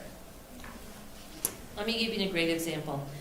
When I was in Petersham, they were definitely old school. I had 99 lines in my budget, and I had to have this big old binder, and I had to keep details and copies of invoices for every line, and at any time, people were able to come in and look at that budget book. We had a really tough year that I was kind of grappling with. I don't know how we're going to get through this. I need you to appreciate that Petersham at the time only had one class per grade. There were 125 students in the entire district, okay, in the school. So really mean and lean budget-wise, right? You don't have a lot to play with. So I was kind of struggling with what the heck do we do? I know that at that time, I could not touch any of the 5 specials. Those were, some of those can't do for the district community members. We had a STEM special, we had a PE, we had performing arts, we had, I can't think right now, chorus and band. I'm sorry, I'm forgetting the 5th one right now. But we had 5 specials that I knew I couldn't touch. So I'm like, all right, so I said to the principals, I said, let's forego a faculty meeting, the staff. We're gonna forego a staff meeting, and we are going to have it just as a brainstorm session, what we can do, how we can cut the budget. Before this faculty meeting, I'm leaving the budget book out here so you guys can look at any point in time and question me about everything. Just don't take the book out of the office, right? So we really had very thoughtful conversations, and they came up with items that I never thought of. Not only did, by collaborating with them, they came up with ideas I didn't think of, but they also came up with ideas that they had already bought into, that I knew I didn't have to do a hard sell because they were already on board. They owned them, they came up with them, right? That's a much easier, better thing to do. I think that I've given you a lot of different examples of how I think creatively in other ways. Gil Montague, we did not have the funds. I told you Innovation Pathways, there were no grants at that time. So I'm like, okay, how the heck are we gonna do this? I'm gonna have to wear lots of different hats here, and I'm gonna have to be the one, along with the one counselor that we had, is kind of going out there and pounding the pavement to get internships. We didn't have where I'm at now. I forget her title right now, but she's like internship coordinator or something like that. We had nobody like that, right? So I just roll my sleeves up and do what needs to be done, but I look at all sorts of different ways to save it. Let me give you another example. When I was in Petersham, we knew that we did not have the funds to bring in interventionists, and we knew that our literacy scores needed to go up drastically. And so, together, again, all the teachers got together with me. We collaboratively made a fluid K-2 literacy block. That took the commitment by every single teacher in that school because it's so small. Because by doing that, you've locked the specials, like that, the specials could not happen for K1 or 2 during a certain time, so that locked everybody. That raised our scores drastically. We didn't have to do any budgetary thing. We didn't bring any other outside resources in. We came up with that collaboratively. So it's really looking at very creative ways. of using the resources you have and thinking differently about those resources. Thank you. You're welcome. So how do you imagine creating partnerships with other educational entities to create additional pathways for students? And what's been your experience with this work? Yeah, and I think I've talked a lot about that already, but to kind of expand on that, you know, I would definitely want to partner. When I was in Gil-Montague, I partnered with Greenfield Community College. I would like to do partnerships with that, you know, for the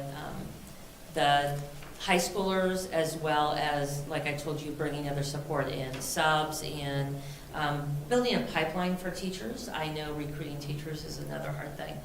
I think that building partnerships with the various, both towns' organizations, right? Really, FinCom, police, fire, building those partnerships, making sure I'm building their trust, making sure I'm sharing information with them, being transparent with them, and communicating on a regular basis. I think that, you know, I really, you know, I can't say without listen, learning, and leading from people in the district, like my entry plan, what the best pathway for Berlin-Boylston is. Is it innovation pathways? Is it Project Lead the Way? Is it more internships? What is it? Whatever, you know, I determine that to be after listening to all sorts of different people, because remember, it's not about what I want, it's about what the community needs, then I would work on doing that. Also building partnerships with, you know, different, you know, STEM is such a forefront.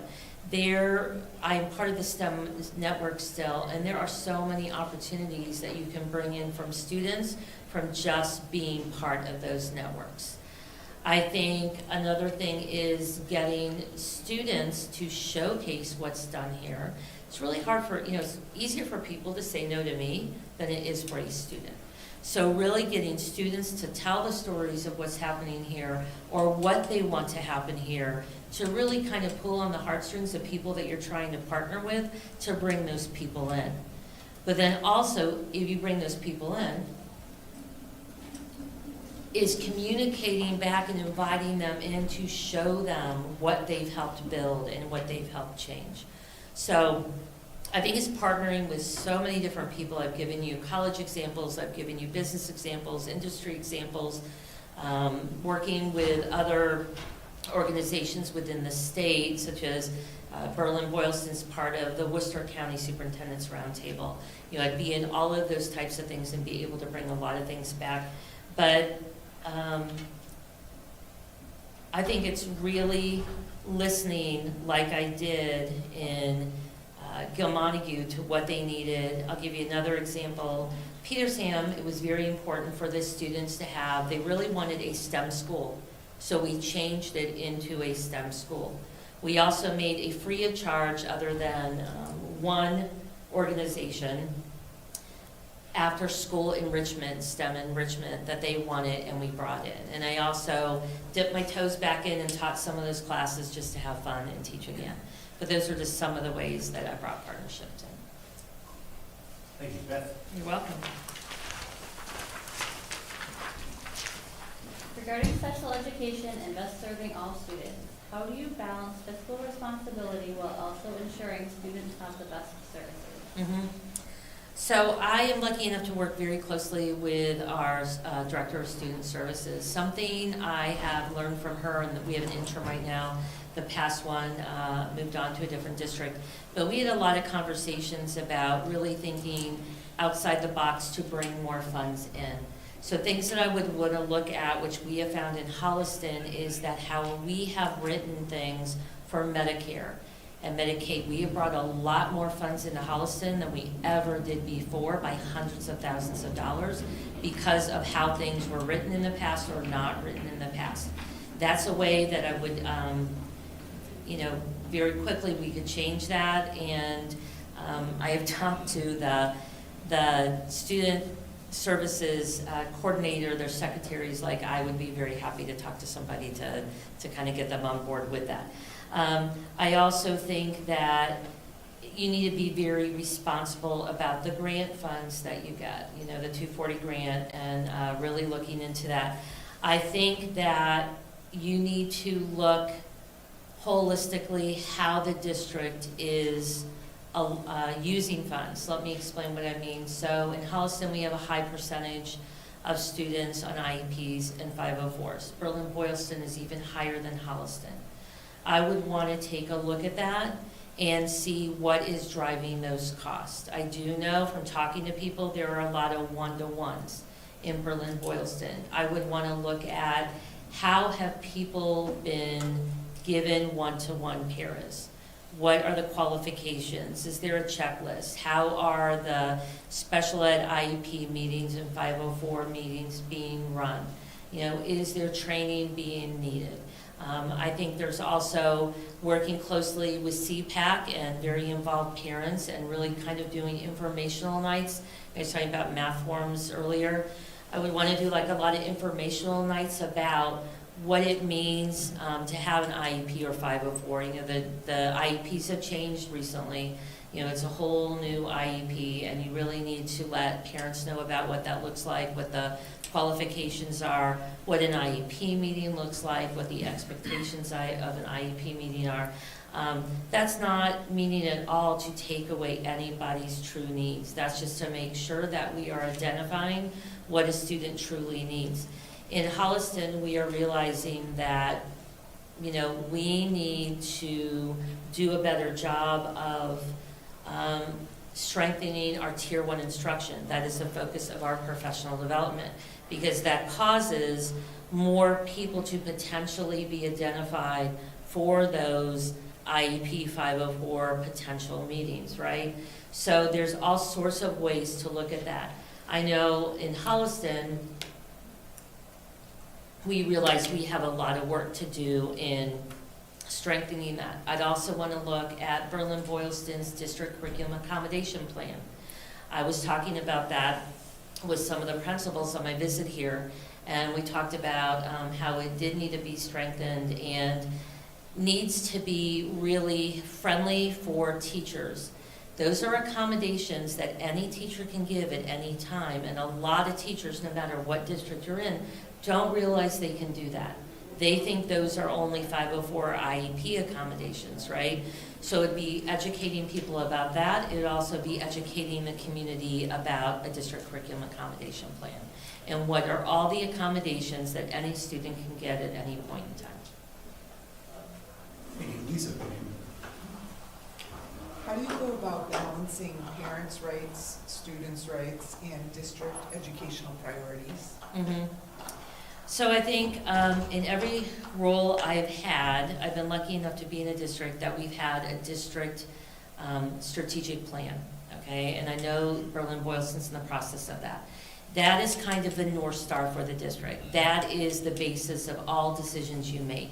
So as long as you keep going back to that, this is why I am saying this is this decision because this part of the strategic plan.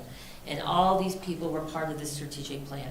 In Holliston, I was lucky enough my first year there, this is my 5th year there, I was part of the strategic plan. We had a town manager involved very purposely because we wanted him to agree of what we wanted to do because of budgetary reasons. If we were going to get ourselves in, you know, a tight budgetary need, that we could figure it out together, what our values were. We had the select board chair. We had 2 school committee members. We had students, we had parents, administrators, et cetera, right? But I think using that as your North Star and backing up these are our beliefs all along. I think that, let me look back at this. And that's the basis of all financial responsibility. Let me explain what I mean by that. So I'm in charge of all professional development for the district too. We have, my first year, I was lucky to be in charge of 2 DESE audits at the same time, and I had to, run both of those. And one of our audits was a curriculum audit, and one of the findings were that we did not have a district template for professional development.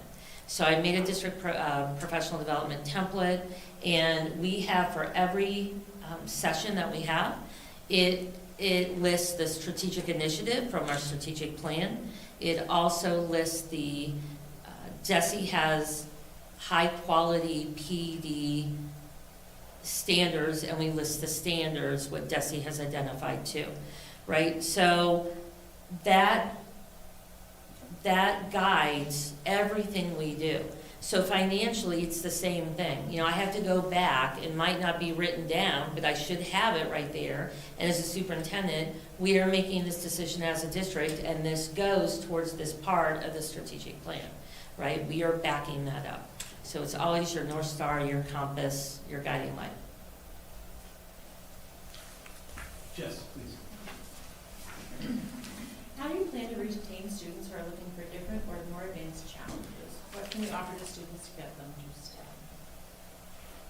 Yes, so, okay, I'm only laughing because I walked into Gil Montague and we have, there was a tech school down the road less than 3 miles. At that point, we were losing more than half our 8th grade students to the tech school.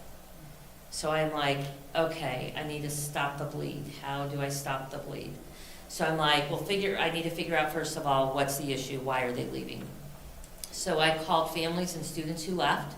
Some of them would not talk to me. The ones that did were very communicative about why they left.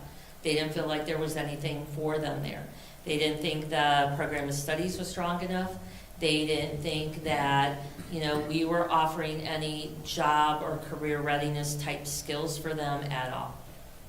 Okay, so that's what I found out. How the heck are we going to do that with a budget I had in Gil Montague, which was not big? So I'm like, okay, let's start looking and seeing what we could do for that. Innovation Pathways had just come about, and I thought maybe this is what we need. The superintendent and I put our heads together, and we decided that that was probably the best way to look at this, because at that time there were a lot of students in the district who were attending college, but there were a lot of students who were not. So they needed those skills to have right away to get jobs right away. So we worked with Mass Hire out of Franklin County, where Gil Montague's in, and the first pathway we brought in was the #1 job need in Franklin County at that time, which is healthcare and social assistance. The second one we brought in was advanced manufacturing. At that time was the second greatest need for employment in Franklin County.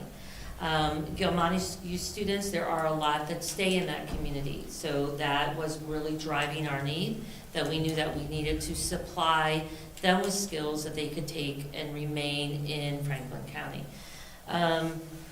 I think that, you know, I looked at other ways of, I met regularly with the president of Greenfield Community College and talked about strengthening those partnerships. We had seniors are able to leave campus and attend Greenfield Community College and take college level classes and come back. You know, that was the other need that was being met. Another need, looking on the other end, you know, in Innovation Pathways, you have to strengthen your AP offerings. And we also needed to strengthen them because we heard from people that's another reason why they were leaving. So we added more rigor to our curriculum, and when I was there, we were able to collaboratively come up with the strongest program of studies that had been done in a while. That was able to come about with some hard choices. So it was talking to students, meeting with them, asking them what they wanted. It was only offering some classes every other year, communicating that clearly out to parents and students beforehand so they could plan their academic journey. You know, those are just very very thoughtful, out-of-the-box ways of solving problems in smaller school districts. And I think, you know, Berlin-Boylston, you would have to do the same thing. Your hands are tied with staff, with, you know, number of district, with, you know, wanting to balance out. You don't want a class with 3 students in it, but you want to have all the offerings so they can get the best opportunities out there. So it's really thinking differently. Those are just some of the ways. Thank you. You're welcome. Lori. What is your vision for the next part of your career? What would this look like in 5 and in 10 years? So I am ready for the superintendent's job. I'm ready to be here. I purposely made decisions all along the way.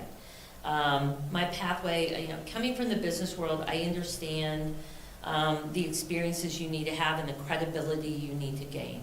So my dad was an assistant superintendent in a county in Ohio, and I kind of knew his trajectory, and I knew to be taken seriously and respected, I needed to do the jobs along the way.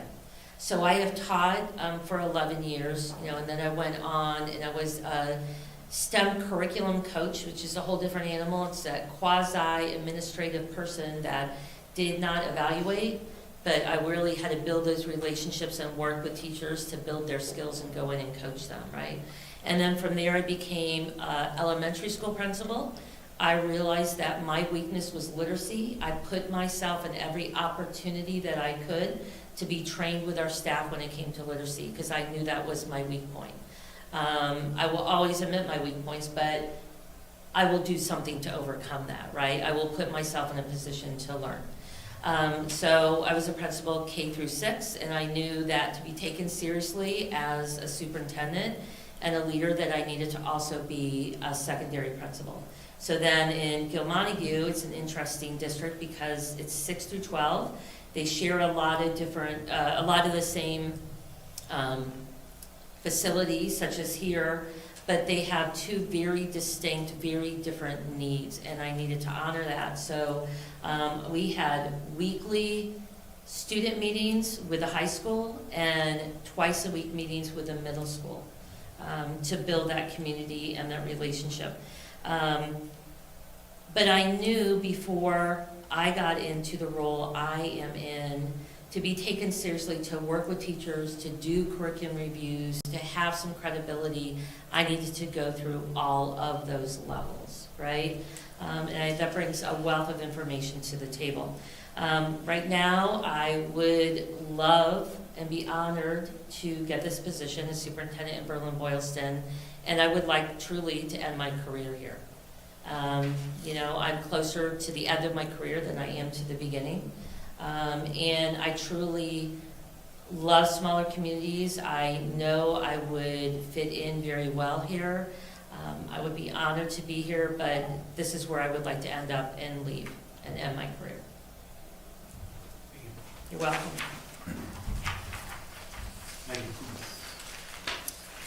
How do you plan to balance the demands of being superintendent in a district with a small central office? I know it probably didn't seem like it. They came out and they're like, it seems like you have a lot of resources right in Holliston. And we do, but we don't. I am so used to, in all my roles, wearing so many different hats. I've lived that, I've practiced that. In my role now, I'm in charge of all the multi-language learners for the district. I'm in charge of all the homeschool for the district. I'm in charge of all the entitlement grants. I'm in charge of all the new teacher induction, the new staff orientation, all professional development, all the curriculum. It goes on and on and on. I am so used to that. In bigger school districts, my role does not do that. When I was principal, I wore so many different hats too. When I was in Petersham, I had to do all the state reports. We didn't have any data person. Orange did and Marhart did, but they did not do ours, so I was having to do all those. I am so used to that. I am excited to have done that because that has forced me to learn not only my job, but so many other jobs and really collaborate with people just to get the job done, right? You're a small staff, you band together and just say, okay, let's roll up our sleeves and figure out how we can do it. It's also me jumping in and being part of that too. It's not me saying, oh, you guys all have to do this. Okay, how can I be a part of this? How can I add to this, right? I think it's really important. I think it was very telling for when they came out. Part of the thing that I know everybody had to communicate, I'm very much a collaborator. I'm very much a team player. I am not a dictator in any way, shape, or form. I never will be. I realize that's going to end very poorly for everybody.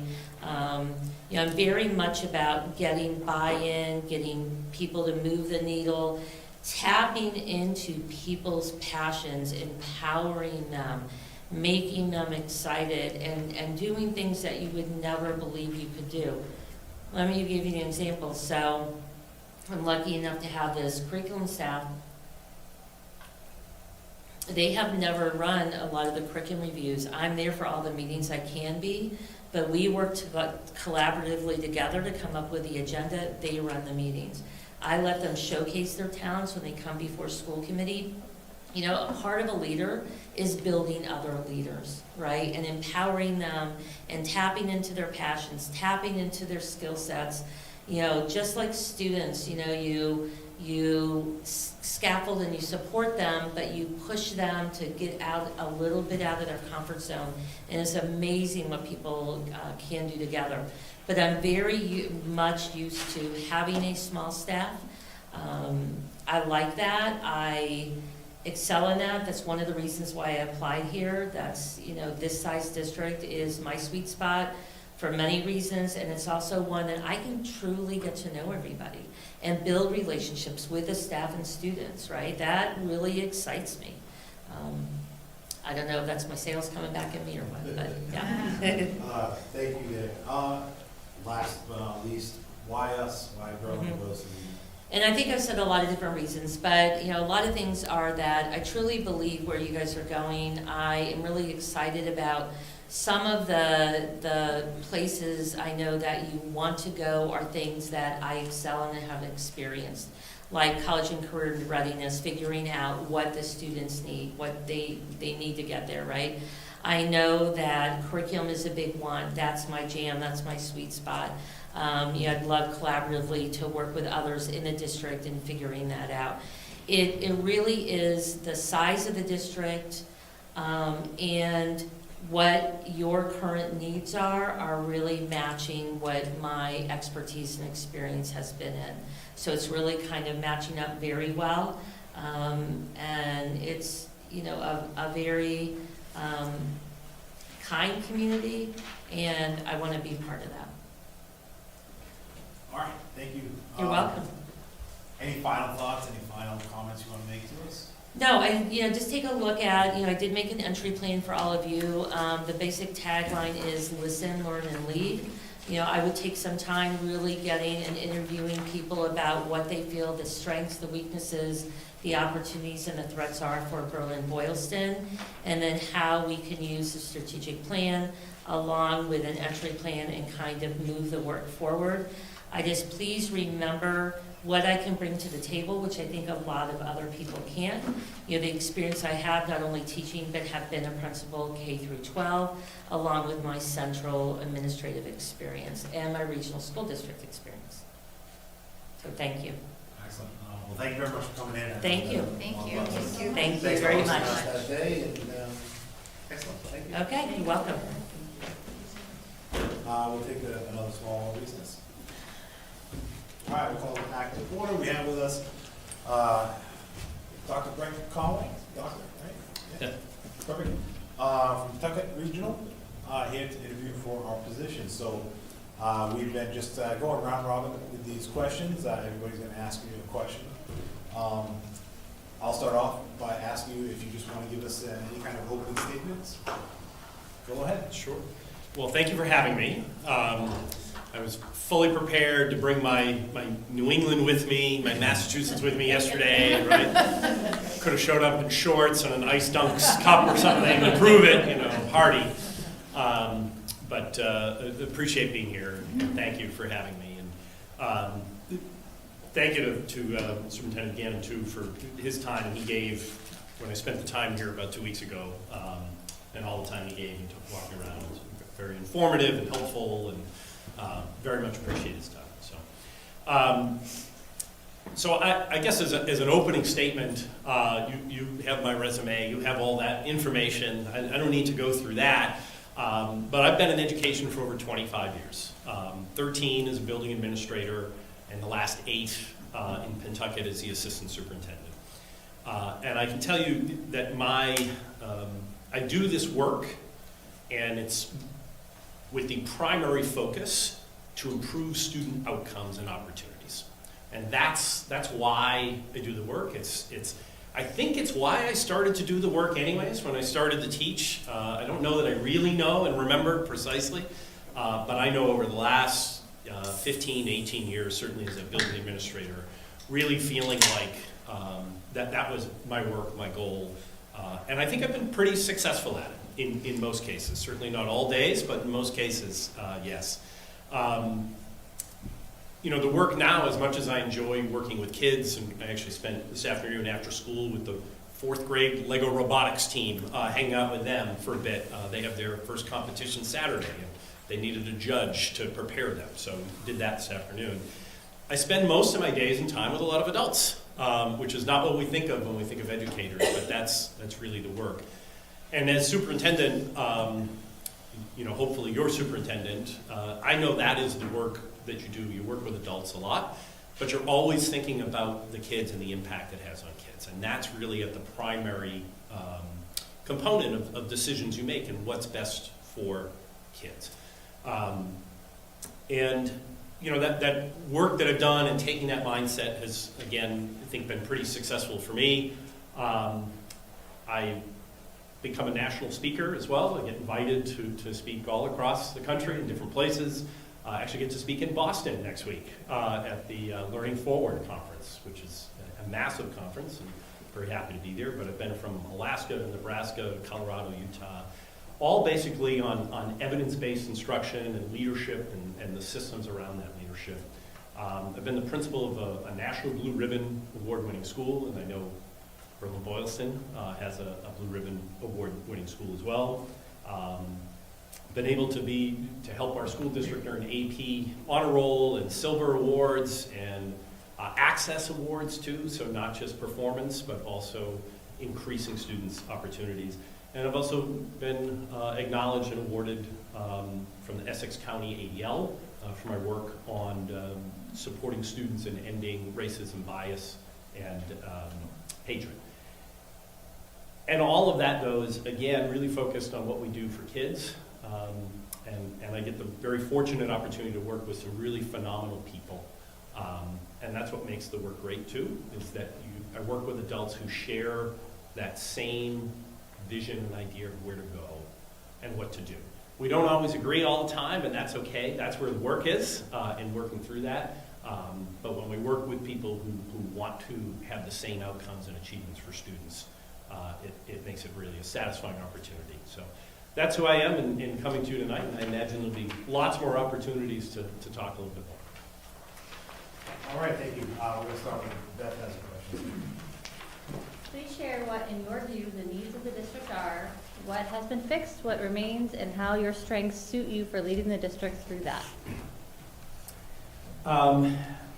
Yeah, I think, you know, to be able to fully assess at this point is probably not possible to fully do, although I again appreciate Mr. Gannon's time and energy and the time spending in the district too. I think what the needs of this district are consistency. And you need a superintendent who you can continuously rely on to move things forward for sustainability as well. So I certainly hope as your superintendent that would be something that you could count on me to do, is to bring that type of energy forward and look forward to multiple years, not 1 year at a time. I met a lot of phenomenal teachers and educators walking around, chatting with them, got to see some pretty good instruction too.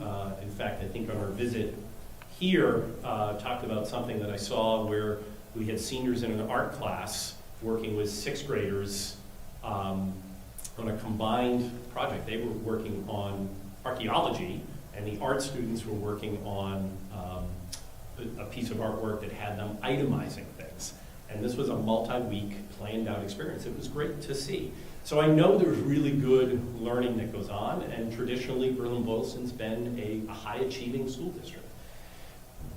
But at the same time, as a small school district, you're going to face some challenges with that, and that's going to come in the way of ensuring that you're able to give opportunities to students, particularly once you move into the middle and high school, that prepare them for college and career.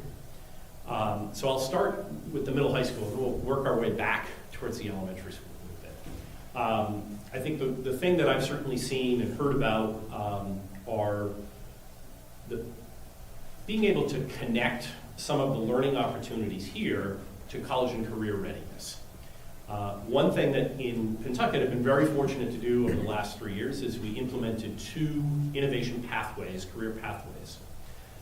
One of them, our life science, essentially connected a lot of the work we were doing anyway. It was a biology life science pathway. But those students are taking advanced courses, college-ready courses, and now they're connecting it to career, so they're having an opportunity in the sequence of courses to then finish either with a capstone or a field placement. We're also providing them with some industry credentialing, which is really important. Now, most of those students are going on into college, and they're going to competitive colleges. Some, though, are connecting some of those career opportunities with something else that they may want to do before pursuing higher ed. On the other side of it, we also implemented an advanced manufacturing and engineering career pathways. We did not have all the coursework for that, but we did have an opportunity to also receive about $300,000 in capital skills grant that was able to put in some of that industry-based equipment that those students would use, not in dirty manufacturing things that you remember. Some of these are thousands of dollars, and they would be used in clean rooms, for instance. So we have students now pursuing those. We have our students who are part of the robotics team at the high school that is now a nationally ranked robotics team in just 3 years. And these students are literally being recruited to schools of engineering because of all the work that they're doing. Over 80% of our graduating students in Pentucket are graduating having taken a class that makes them eligible for college credit. So that's either a dual enrollment course, we have 300 student enrollments in dual enrollment courses, or an AP course, and we have 370 student enrollments in AP courses. So we really value the fact that we are going to push kids to do hard work. That's at the high school. And I think some of those things can happen here too, at the high school here in Tohoto. But we can't ask them to do hard things if we don't prepare them with the foundational skills they need at the elementary school. And what I can tell you is my experience yesterday. I was actually out your way all day yesterday. I was in Marlboro yesterday. The Department of Ed had their first school and school district showcase event the last 2 days. Spent some time with the commissioner yesterday. Pentucket was asked to come and present both days. I believe we're the only district that actually presented both days. So we were presenting yesterday. We presented on math. And why were we asked to present for both days? We're one of the few school districts in the state that actually have better post-pandemic outcomes than we had pre-pandemic. So in the work that I started in 2018, along with the superintendent and the team that we sort of built, Pentucket was in the 25th percentile in Massachusetts in math performance, and the 36th percentile in ELA, and that was in 2017.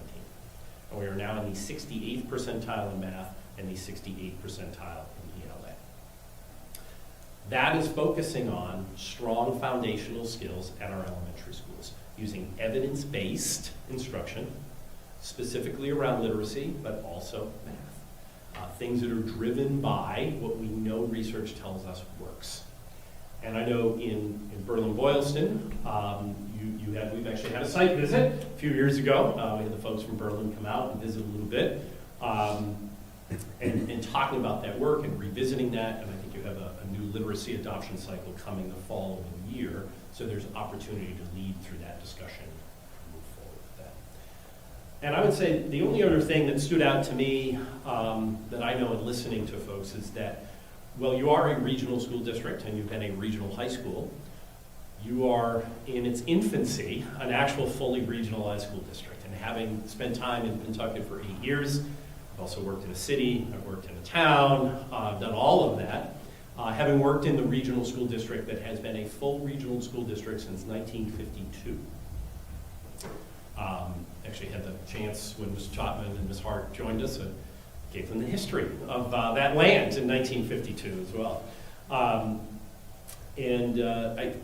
I think I've become very familiar and comfortable navigating the waters of the multi-town regional district, whether it be the politics of it, the human side of it, the concept that some people believe their towns are so uniquely different that everything should be separate, and yet bringing people to understand that for the most part when we're talking about kids and families, everyone wants the same thing. They want to send their kids to school, They want to know that their kids are going to be okay. And they want to make sure that their kids are going to be in a position to be economically mobile. And that's really the hope, regardless of where you live, and helping to bring people to that and navigating that. And I have experience with that. I'm sure there are some other needs. I saw some great strengths for sure. My guess is your great strengths are your people, whether it's the people who work here or the students who attend here or the community members. I pulled in tonight and I thought, wow, this is a crowd for a superintendent. This is like doing a keynote. This is something. And so clearly people value opportunities to come and commune. And like Pentucket, like we have no grocery store in any one of the 3 towns, right? There's no place where people convene other than the schools and the soccer fields and the theater. It's all connected to kids and community. And I think that's the same thing here. Thank you. Lori, you're up. Please discuss your regional school experience, including what strategies you've used in your past experience for dealing with multiple towns with different interests and resources. Trying to get them to help them understand their interests are not all that different. I think that is number one, right? I mean, that comes from working with bargaining units. You do interest-based bargaining. You have discussions around what you want together. And that's where you start. Because if you can keep it anchored there, it's hard to focus so much on how different you are, because you can always come back to that. You know, different resources is interesting. We have 3 towns in Pentucket. We have a weighted vote. You do not. So we actually have a 5-4 vote that can lose. Imagine that. Let you ponder on that for a minute, right? So I think that, you know, just the broad strategy is good communication. And that being sort of a goal. Now, how do you enact that is really the key. Something that I talked a little bit about in previous interviews and in discussions for the fact that we hold an annual State of the Schools address. I wouldn't even call it address. It's a State of the Schools information session. And we do it with the body of the school committee present. We have 9 members, 3 from each town. And we invite all the select board members and all the FinComs. And they all come. For the most part, they all come. And we put the select board at the table with us. And then we have the FinComs joining in the audience behind us. And it is not the superintendent standing up front providing a 90-minute overview of why we need more money. That's what budget season is for, right? This is talking about the state of the schools, what we do, why we do it, what the outcomes are, and if you like what you see, this is why we continue to work together, right? And it's a great opportunity. When do we do it? Well, we just did it in October, and that's strategic. We give people an opportunity to begin to have conversations around what's coming. Is there a budgetary focus on it? Sure. You can't ignore the fact that we're going to discuss that. Educating children costs money. But it's a great opportunity to provide that communication, set that expectation up that we are going to inform you, community leaders. You don't have to come to us and ask questions. We're going to bring it to you before you even think to ask it.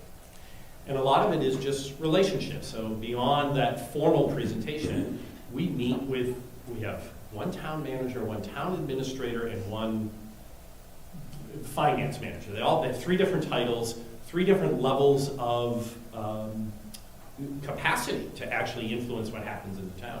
But we meet with them on a regular basis, and we discuss things with them.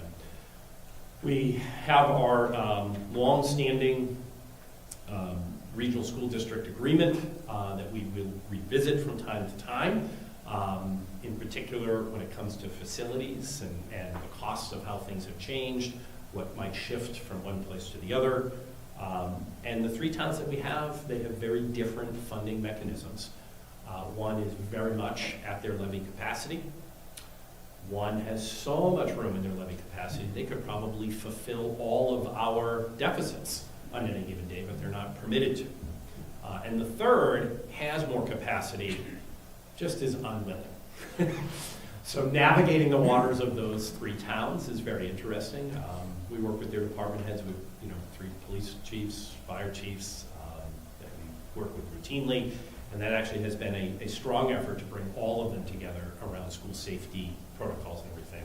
And over the last 8 years, that has changed from individual school plans to a district-wide cohesive plan. So lots of experience over the last 8 years. Prior to the 8 years, not a lot, but it was great to learn and to sort of navigate that. And again, we have some really good people who want good things for the towns. So we lean into that as much as we can. Thank you. Lisa, please. What has been your experience in building and managing relationships with stakeholders like parents, families, and communities, particularly those with negative views or a negative approach? And how do you build and maintain trust? Well, it's hard. I think if someone feels like you violated trust even before you had an opportunity to build a relationship with them, it's an uphill climb, right? And I think it's one of those things that age has helped me with a little bit, right? Having that ability and capacity to do a lousy job of it in an interview, because all I do is talk in an interview, right? To listen. And I think there's been a lot of things I've learned. I was a principal at a fairly young age. I think I was about 30 years old when I became a principal. And I probably was the worst listener ever as a principal. Thought, knew exactly what needed to happen. And on many things, I can tell you I was dead right. And then on some things, I was wrong. And you had to learn that the hard way sometimes. I have to say, there was one particular book that we read, a group of us read professionally. It was called Thanks for the Feedback. It comes out of Harvard. It's sort of the group so it's not specific to schools. It's sort of organizational leadership work. And I remember reading it, the title, and getting, okay, so this is so I can become a better listener. I can get feedback, because as a school administrator there's no shortage of feedback coming our way regarding how well we do something, and in most cases, how well we do not do something, right?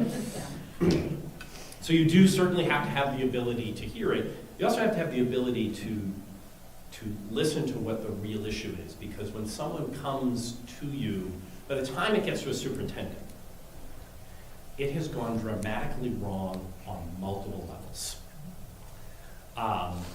And you're gonna have to sort through that with someone, right? You're gonna have to listen to them to really get to it. And that takes active listening. It takes some really good skills about, I don't want to give away all my tricks, right? But repeating some things back to make sure I understand what the issue is, but really trying to get to the issue. But then at the same time, that book, well, I thought it was really about me, and that was certainly a part of it. It was a two-way street. And then at the same time, if I need to communicate things to other people, I need to understand what they expect for feedback.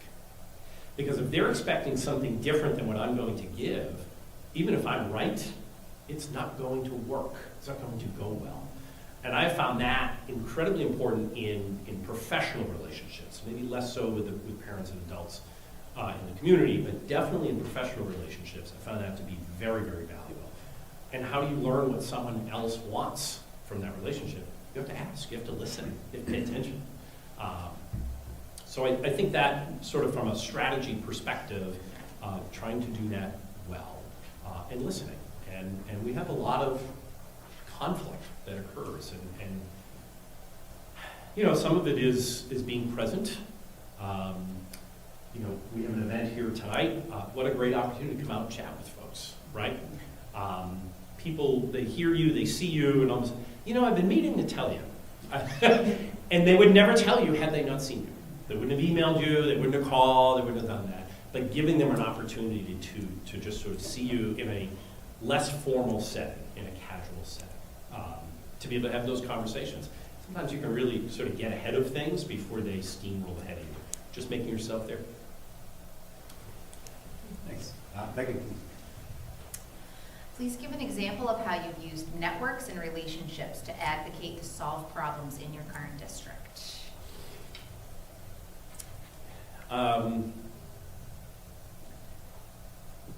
I think we do it all the time, because I can't do anything on my own. And I think we rely on a lot of people to do that work. I can think of one we haven't quite been successful yet with, but I'm still working it. But I can think of multiple that we did, particularly around teaching, learning, and professional development. Our own in-house expertise exists within the capacity that we have. But we have a couple of strong partners around us, Newburyport Public Schools and Triton Regional School District. A lot of people confuse Triton and us. It's a lot of the same, like Newbury. There's a lot of similar names that all exist in there. But that's 7 communities up in the North Shore. And we formed, over multiple years, a professional development partnership. It actually originally started because all 3 of us felt like we actually had a gap in our leadership preparedness. So for people who were teachers, who wanted to become principals, they were simply pursuing what were called a PALS task without going into any sort of graduate program, master's program, CAGS program, doctoral program. And they were basically doing projects, they were checking off boxes, and they were getting a principal's license. And then they expected to be interviewed and were wholly disappointed when they weren't getting jobs. But they simply were not being prepared appropriately. And they found the same thing. So we partnered with them to create a tri-district partnership with Salem State to offer a CAGS program. And it was all 3 of our district that filled with 28 people enrolled. They finished that program in under 2 years. And I'm proud to say that I think every single person who has gone through that CAGS program, we have 3 cycles who've gone through since then. Every single person either decided, yeah, I don't want to be an administrator anymore, or they are in fact administrators now in some capacity, or in a leadership role in some capacity. And some chose for themselves and said, this was a mistake. This is not what I want to do. But they remain exceptional teachers at the same time, so, which is good to know. Thanks. What's been your experience with collective bargaining? Well, in multiple districts, in multiple scenarios, Melrose being a city, the mayor was involved. I think in Melrose, my biggest contribution in the 12, 13 years as a principal was as a sort of the leader of our labor management working team. And that was a labor management working team that basically worked on things outside of collective bargaining, in between bargaining years, so that we just maintained a good working relationship. When we had things that we wanted to try on either end, we could come to an agreement in labor management about how we might pilot it. And basically everything that we were working on piloting or trying out was to potentially bring it to a bargaining session 2 years down the road, a year down the road, 3 years down the road, wherever it came. Found that to be a really great way to build relationships, especially with people in other buildings who didn't necessarily know you. We maintained some of that same relationship in Pentucket. I've sat on multiple bargaining teams, and this past year, we had the unfortunate experience of having all 4 of our contracts up in the same year. We made a very strategic effort in doing so, that we were going to stagger the agreements out so that would not occur again 3 years down the road. We weren't going to do that to anyone else down the road. And we were very successful in actually staggering them out. One is 4 years out, one's 2, one's 3 years out. So I actually led 3 of those 4 bargaining teams in the negotiations, and we were able to close all 4 by the end of the school year. So, and we've done some creative things. Over the years, we've had some folks who were clearly behind financially. Pentucket is the way we pay our folks. We're one of the lowest in the region up there, and it's not because we don't want to. We simply don't have the means at all times, and we're not an overly well-staffed school district. We don't have lots of resources. I heard yesterday at the other school districts presenting, talking about with coaches for this and coaches for that, and the department chair for this, and I presented about what we were doing yesterday. So we don't have any of that. in doing that, in all that collective bargaining. So plenty of experience, both with MTA and other bargaining units as well that aren't necessarily represented by MTA. So, Thank you. Jess, please. What's your experience with advocacy and grant writing for additional support for the district?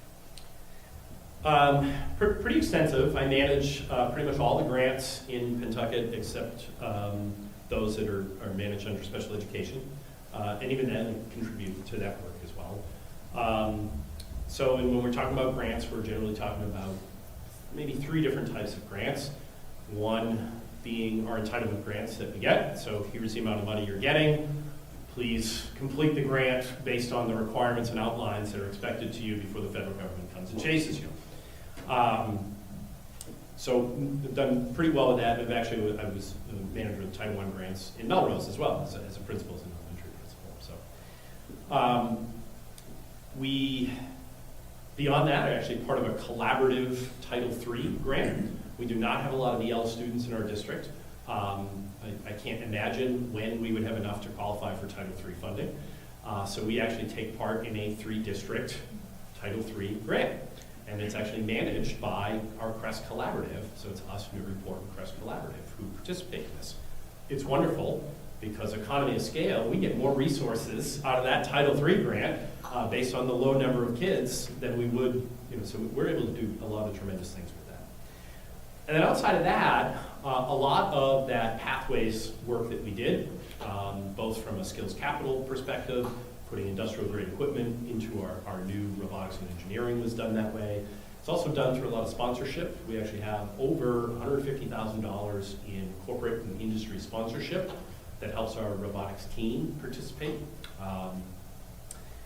And we were invited into the Cummings Foundation grant cycle, which is rather prestigious even just to be invited in. So you have to go through a process there. And we're actually pursuing a grant that would give us over $300,000 to fund a social worker who would provide us clinical support outside of a school-based schedule. So that is a struggle we have had. We've also received federal grants competitive federal grants. So do a lot of it. I think the thing people have to remember about grants are grants, regardless of any one of the 3 or 4 I just mentioned, rarely can be used or leveraged to fulfill a need you're currently funding. So if you have something you're doing and you simply want to continue to do it, it's not often you can leverage a grant to do that. And I think when it comes to budgets, we'll do some grants. That's not how it works. Grants don't fill the budget as it exists. Grants are given, either competitive or in some other form, in order for you to do something you would like to do. They're aspirational in nature or something that you need to start doing with a long-term plan of either you won't need the money 3 years later, so it's a one-time, like a skills capital. I don't need another $300,000 to buy another CNC machine. These are going to last for 10 to 15 years. Or we're going to have to build in a mechanism to fund this long-term if we find that this is really valuable and important. And sometimes that's good, but we have to prioritize those because as a small district with only so many people, you can only take on so many targeted things to make sure they actually work effectively. So I guess I have that side of the grant management too in managing and evaluating what is actually successful so that we can find the mechanism to fund it in the future. Thank you. Beth, please. How have you had to balance a budget while maintaining integrity of education in your past experiences, and how will you do that here? The most important thing you're doing, the most important thing to the budget period is actually what you're doing as a district right now. You're creating a strategic plan. And without a strategic plan, your budget becomes a bunch of administrators in a room trading horses, trying to come to a budget number that works. And your budget as a school district is and should be a complete reflection of your values, of what you want your students to do and achieve. You put money to things that need attention, growth, and support.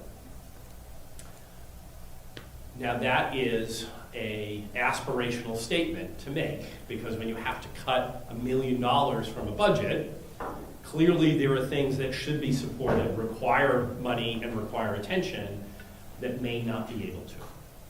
So that is where the strategic plan comes into place, and if your strategic plan is very clear about what it is you're trying to achieve as a district, you have to ensure that the funding is going to support that. And then sometimes there are some other things that maybe have been funded historically because they existed, but they're no longer maybe showing and demonstrating the same value they had at one other point. Those are hard conversations, but that's why you have a strategic plan, so it's not the superintendent said.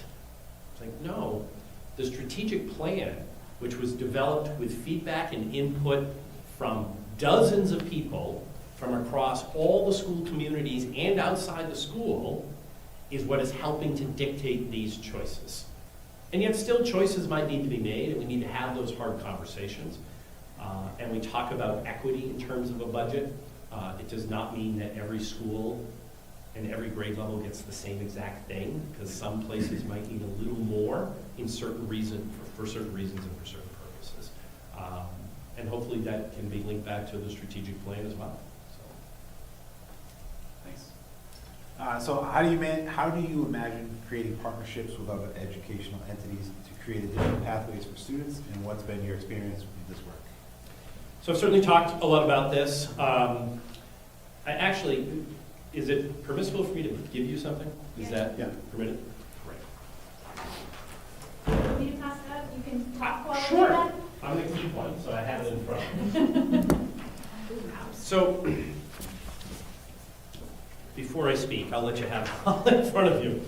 And you're probably looking at this going, what am I looking at? This is a third grader's coloring project. It's not, I promise you.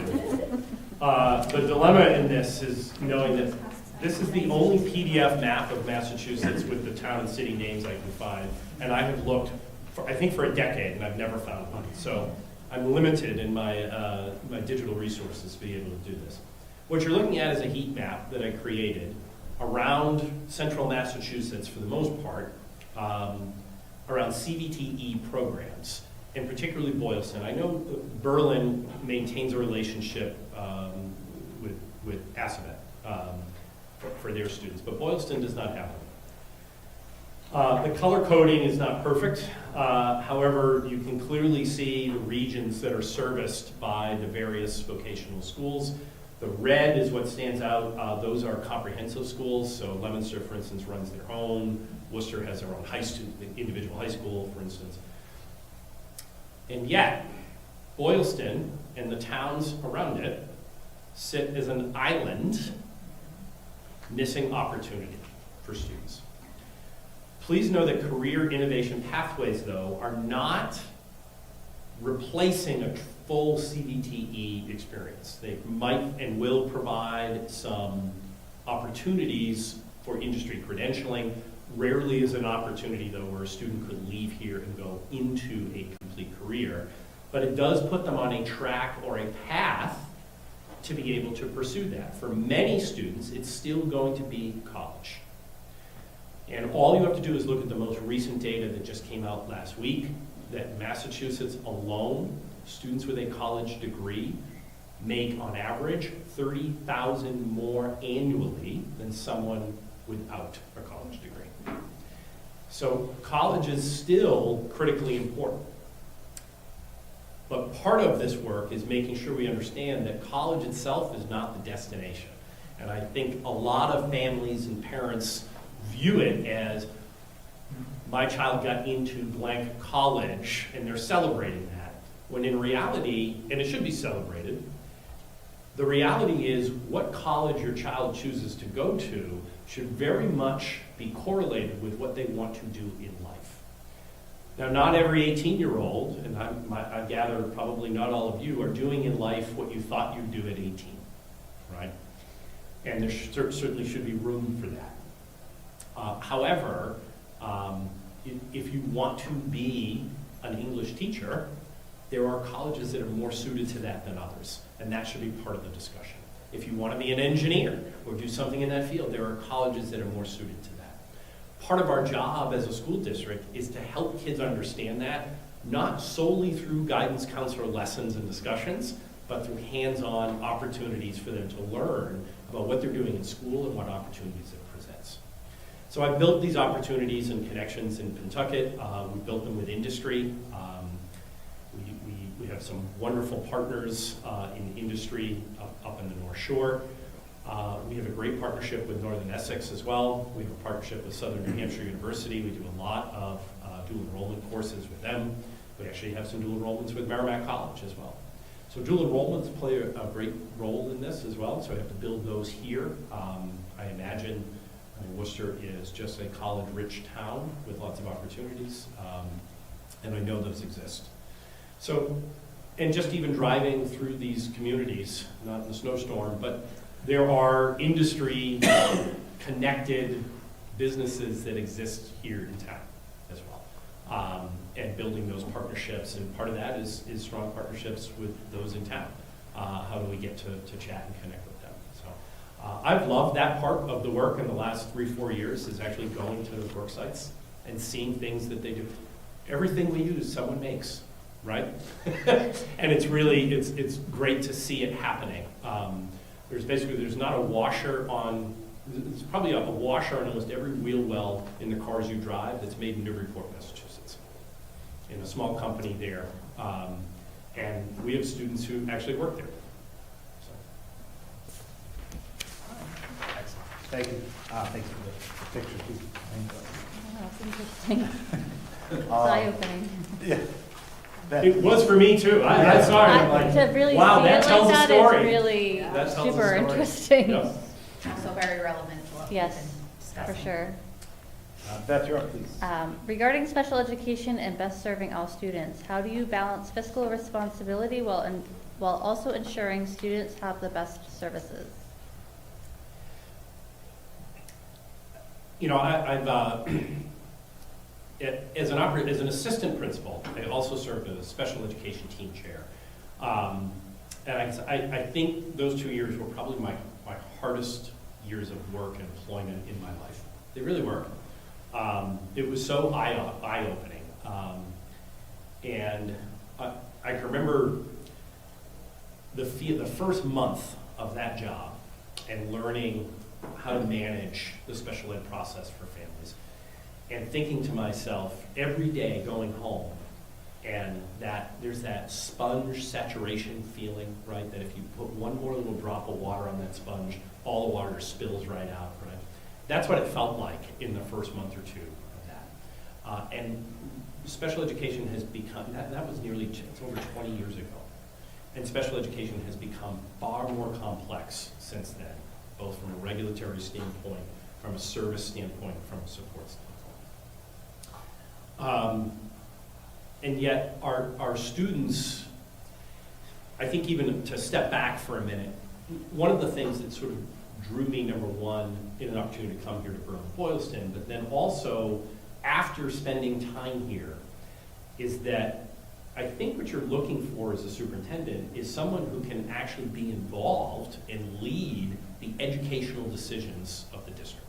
That is not the case in many superintendent positions. I don't know that you realize that many superintendent positions are really sort of removed from a lot of that work. And it's not that you're making all the decisions, but you're part of the team that's really leading it and involved with it. I certainly wouldn't anticipate myself as superintendent directing a special education meeting for a student. But having the discussions on the bigger side of it about how do we actually effectively program for students? What does evidence and research say about best practices if we want students to catch up or be on a path or a trajectory where they can meet some of those demands that they will need in college and career afterwards? And that, a lot of the work I've built in my life has been around sort of this concept of we want annual growth for all students, and we want catch-up growth for those students who are behind. And that doesn't mean, so if we have a student who starts the year in 3rd grade and they are half a year behind in literacy skills. And they grow an entire year's worth. That's a great year for them. They grew an entire year. The problem is at the end of the year, they're still a half a year behind. We need to have programming that's not just special ed, it's general ed with special ed, that is so intentional in its design that we're changing the trajectory for that student. It doesn't mean that student is going to be on grade level at the end of the year, but they're going to be closer to being on grade level at the end of the year than they were when they started. And starting with that expectation and then building the system, having the tools and the training to do it, is how we actually ensure students get what they need. It's also how we build trust for families. Families come to the district and they have a child who has a disability and they're struggling in school and they're looking for the district to help them. And we have to have that capacity to be able to do that. But at the same time having conversations about it doesn't mean you get the sun, the moon, and the stars. It means we're going to give you what we believe and what we understand to be the most effective path to support your child. And part of that is in a conversation. And when you have that, you're doing that work and you're talking about it, and you're having honest conversations with families, that's when you build trust. That's when you build trust. How does that relate to the budget? Special ed has become maybe one of that transportation, health insurance too. There's your big three that are driving your budgets that are beyond the capacity of the 2.5% to keep up. So I think you have to do it strategically, and I do think that as a regional district here, I think we can actually look to some other towns around us to help build some alliances around how we can help and support special education students. You have to have discussions around what does the current service look like and are there needs? And you have to have a really strong relationship with your director of student services and have regular meetings and discussions with them and your business manager to know what's coming down the road, to have good anticipation, to prepare budgetarily around changes, not necessarily for students to be sent out of district, although that certainly be needed, but can we begin to prepare programming and supports for kids in advance of them needing it? And the answer is yes, and we should be. And if we're not, we're falling short. And building those out may cost some money here, but it may likely save us money elsewhere. Thank you. Lisa, please. How do you go about balancing parents' rights, students' rights, and district educational priorities? I think, rights are rights, and one would hope, we don't have a lot of debate about what rights are, but at the end of the day, I think this still goes back to this element of trust. We have to have good communication. We have to have the ability for people to communicate concerns before they are a 5-alarm blaze. And I think things blow up when that communication is not occurring at the lowest levels. Right? And that is, as a superintendent, working with building leaders and district leaders to ensure that they understand how to communicate with families, both what information to give, but then when information is coming your way, how to engage with families. Particularly if a parent feels as though their child is not being heard, seen, or treated well. And whether that is an expression that they're concerned about a particular content in the curriculum, or that they feel like their child's being bullied, that we have some responsibilities as a school district to take that parent's communication and concerns and have the dialogue with them. What I have found is a lot of times when parents are upset about something, it usually goes back to a misunderstanding. It usually goes back to that they think it's one thing when it's actually something else. And that can be cleared up, hopefully not by me. Hopefully that is cleared up at the lower levels of communication. And that's just sort of this constant dialogue and conversation. And I think when we know something might be coming down the road, we prepare as an administrative team. And I've done that. I'm the civil rights coordinator for the district in Pentucket. And there were some changes in with a Supreme Court case that impacted how schools would impact some things and around curriculum opportunities and parents' rights. And we had a lot of discussion around how will you handle this? And we're not going to go screaming and yelling saying these parents are crazy. These parents have legitimate concerns.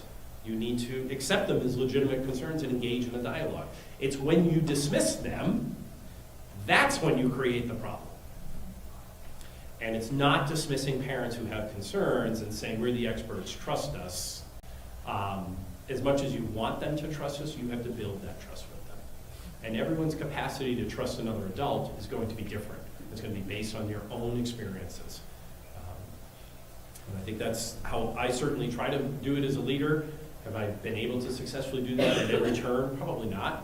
I think you certainly could find someone who said I did not. But I certainly try to lead that way. Thank you. The next question is from Jess.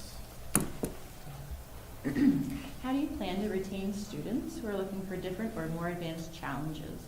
What can we offer to students to get them to stay?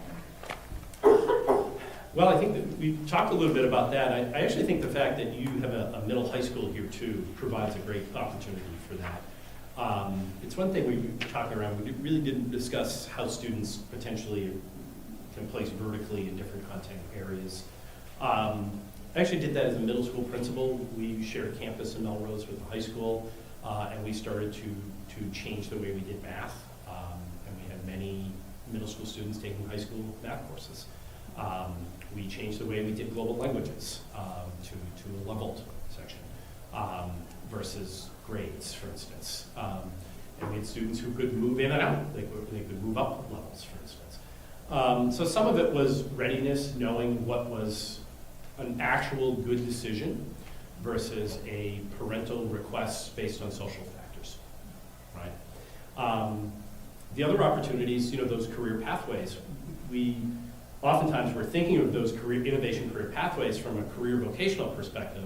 But like I talked about, a lot of them actually are for advanced academic work. In order to complete one of those innovation pathways, you have to have a minimum of 4 courses that are related to that pathway. 2 of them have to be for college credit. So we have to have those opportunities here for them. Like I said, we have over 80% of our graduates having taken a course that makes them eligible for college credit, which is great. Setting goals like that and the community knowing that is a goal and those opportunities are going to be built in and exist for you can be some of those things they look forward to. So I think those are some of the things. But also thinking in terms of the programming you do for students with disabilities. We have numerous students with disabilities who are now taking dual enrollment courses. Almost all of our English 12 courses, we have very few English 12 course students in English 12 that are not taking a college level course. Students with disabilities who never thought that was possible. To push them to do that, it's okay.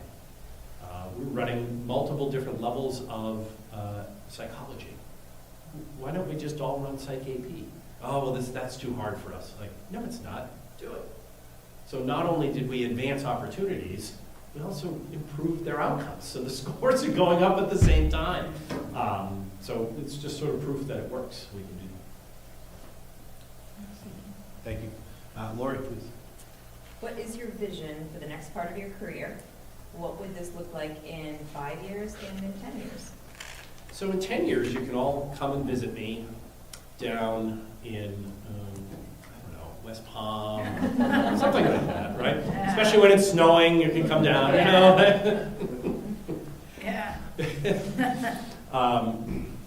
I guess vision for a career. Why am I here now at this point, after 8 years as assistant superintendent? I love my job. I love the people I work with. I love the opportunities that have come from it as well. It's been great.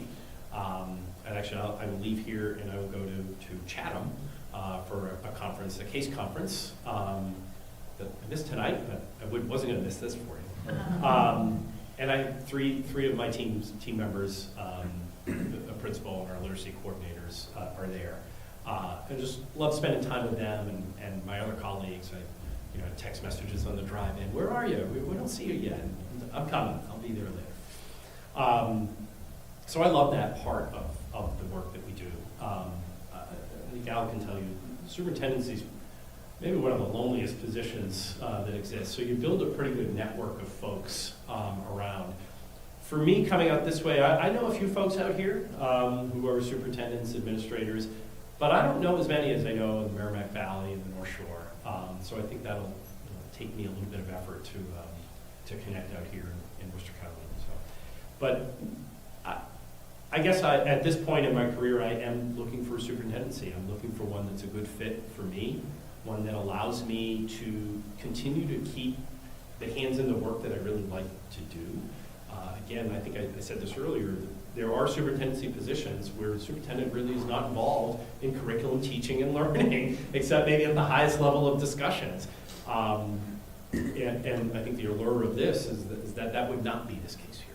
And it's an opportunity to sort of be involved in a lot of that work, which is attractive to me. So I'm looking for that opportunity. I'm looking to build a relationship with the committee as well, who values student opportunity, student achievement, and that's what we want to do.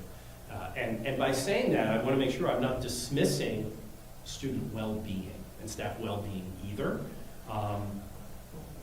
But if we're doing well from a social emotional standpoint, but we're not learning or we're not engaged and we're not doing those things, then what's the point of that, right? Oftentimes actually getting kids really engaged and excited about learning and where they're going, what they're going to do, is the social and emotional learning and engagement that they need anyways, right? Not to say kids don't need some other supports, because many do, but I guess I'm looking for a place that brings me there. I don't see myself as a superintendent hopper, finding different places to go, the next best shiny object or something like that. This is certainly, it's close enough and far enough at the same time. I can go to the grocery store on Saturday or Sunday without having questions peppered at me or something like that. But still be very much part of the community as well and be present here too. So. Thank you, Megan. Okay. How do you plan to balance the demands of being superintendent in a district with a small central office? I guess I embrace it. That's why I'm here. We have a very similar size central office. We do not have a lot of people. We have about the same amount of people in the business office. We have made cuts there a few years ago. We have another building or two, so we have a couple more building administrators that we have to work with, but we don't have much more than that. I am currently the assistant superintendent of pretty much everything but special education. So I like it. I like it and embrace it. I don't know that I would want to solely become the chief executive officer of a district. I want to be the chief learning officer. I want to be the chief people officer. I want to be the chief community officer. That's what I want to do. So I guess my shortest answer of the night here is just I actually just embrace it because it's what I want to do. Thank you. And last here but not least, why us? Why Berlin-Boylston Regional? Well, I guess it's a good final question, right? Because it summarizes multiple things that I think I talked about to make sure you understood why I actually felt this was a good match. And, I think the regional district part of it I have come to enjoy. I like that aspect of it. It sounds as though a lot of the needs that are coming up around curriculum and instruction and planning for student learning and opportunity are where the focus is, and that is the work I very much enjoy doing. The small district size, the size of the district is basically the size of the middle school I was a principal of. The opportunity to get to know all staff members and all students and really get to know families is something that a lot of superintendents do not have the opportunity to do, and to build those relationships by getting to know people and humans. The screening committee chair, she was phenomenal. What an amazing kid with such poise as well. And if she is reflective of any near the number of students and kids you have in the district, I can't wait. I can't wait for that. So. Thanks, man. So that's all of our questions that we have for you, unless you want to make any final comments, anything like that? I don't think so. I think that I'll leave it just at that. You gave us a lot, definitely. Thank Well, you so much. for coming in. Thank Appreciate you. it. Thank you very much. Thank you. Safe drive. We'll take another quick break while he gets out of here, and then Tracy will come in, right? Yes. All right. All right, so we'll come back to order. Tracy is with us now. Tracy, what do you have Yes. for us? So what I would suggest, Mr. Chair, is that there also is, of course, the feedback that you had from the visits. And then I also have feedback from the following up on your references, as well as the feedback that was given by those who met the candidates when they were in district. As you may or may not know, we had a survey that was out in the field. I don't want to overemphasize that. In every case, there were fewer than 20 responses per individual, but I am happy to share some of those reflections as well. You might consider whether you want to potentially take it candidate by candidate, maybe, Mr. Chair? Yeah, let's have some of the feedback maybe, and then talk about the visits and. Okay, so, Start at the top in order there, I guess? okay, so start with go in order of this evening or go in alphabetical order? The order of the evening, let's, Okay. it's easy enough. So speaking of Mr. McCormick, I'm looking at first of all, looking at the information that was given by the references. And let me just note that in every case, particularly because of the day we had in Massachusetts yesterday, and I was talking to educators, I did manage to talk to all of the ones for Dr. Conway. Otherwise, I did not. I made all the phone calls, but not everybody got back to me. So let me just be clear in terms of that. But there was a lot of emphasis from Mr. McCormick in terms of emphasis on seeking new opportunities and partnerships, particularly in the smaller communities, smaller districts that he had been in, that he kind of grew to fill the roles that were needed, referencing, of course, things like small central offices and that sort of thing. That he's actually recruited good talent. People want to work for him, and that he has the best interest of the children at heart. There was some appreciation that came from within the district of his experiences with alternative pathways and the sort of outreach for those kinds of opportunities. And there was a lot of appreciation for that sort of innovation given the constraints, both fiscal and staffing of a smaller district. Do you want me to keep going, or you want to do the visit on that one? Yeah, so. I was Jess, you have a thinking question? that, yeah, like if we're just talking about him, if we could then Let's talk focus about on each of the each sites. one, yeah. Yeah. Yeah, so the visit, who visited? Jess and I, How'd it do you go? want it? It was great.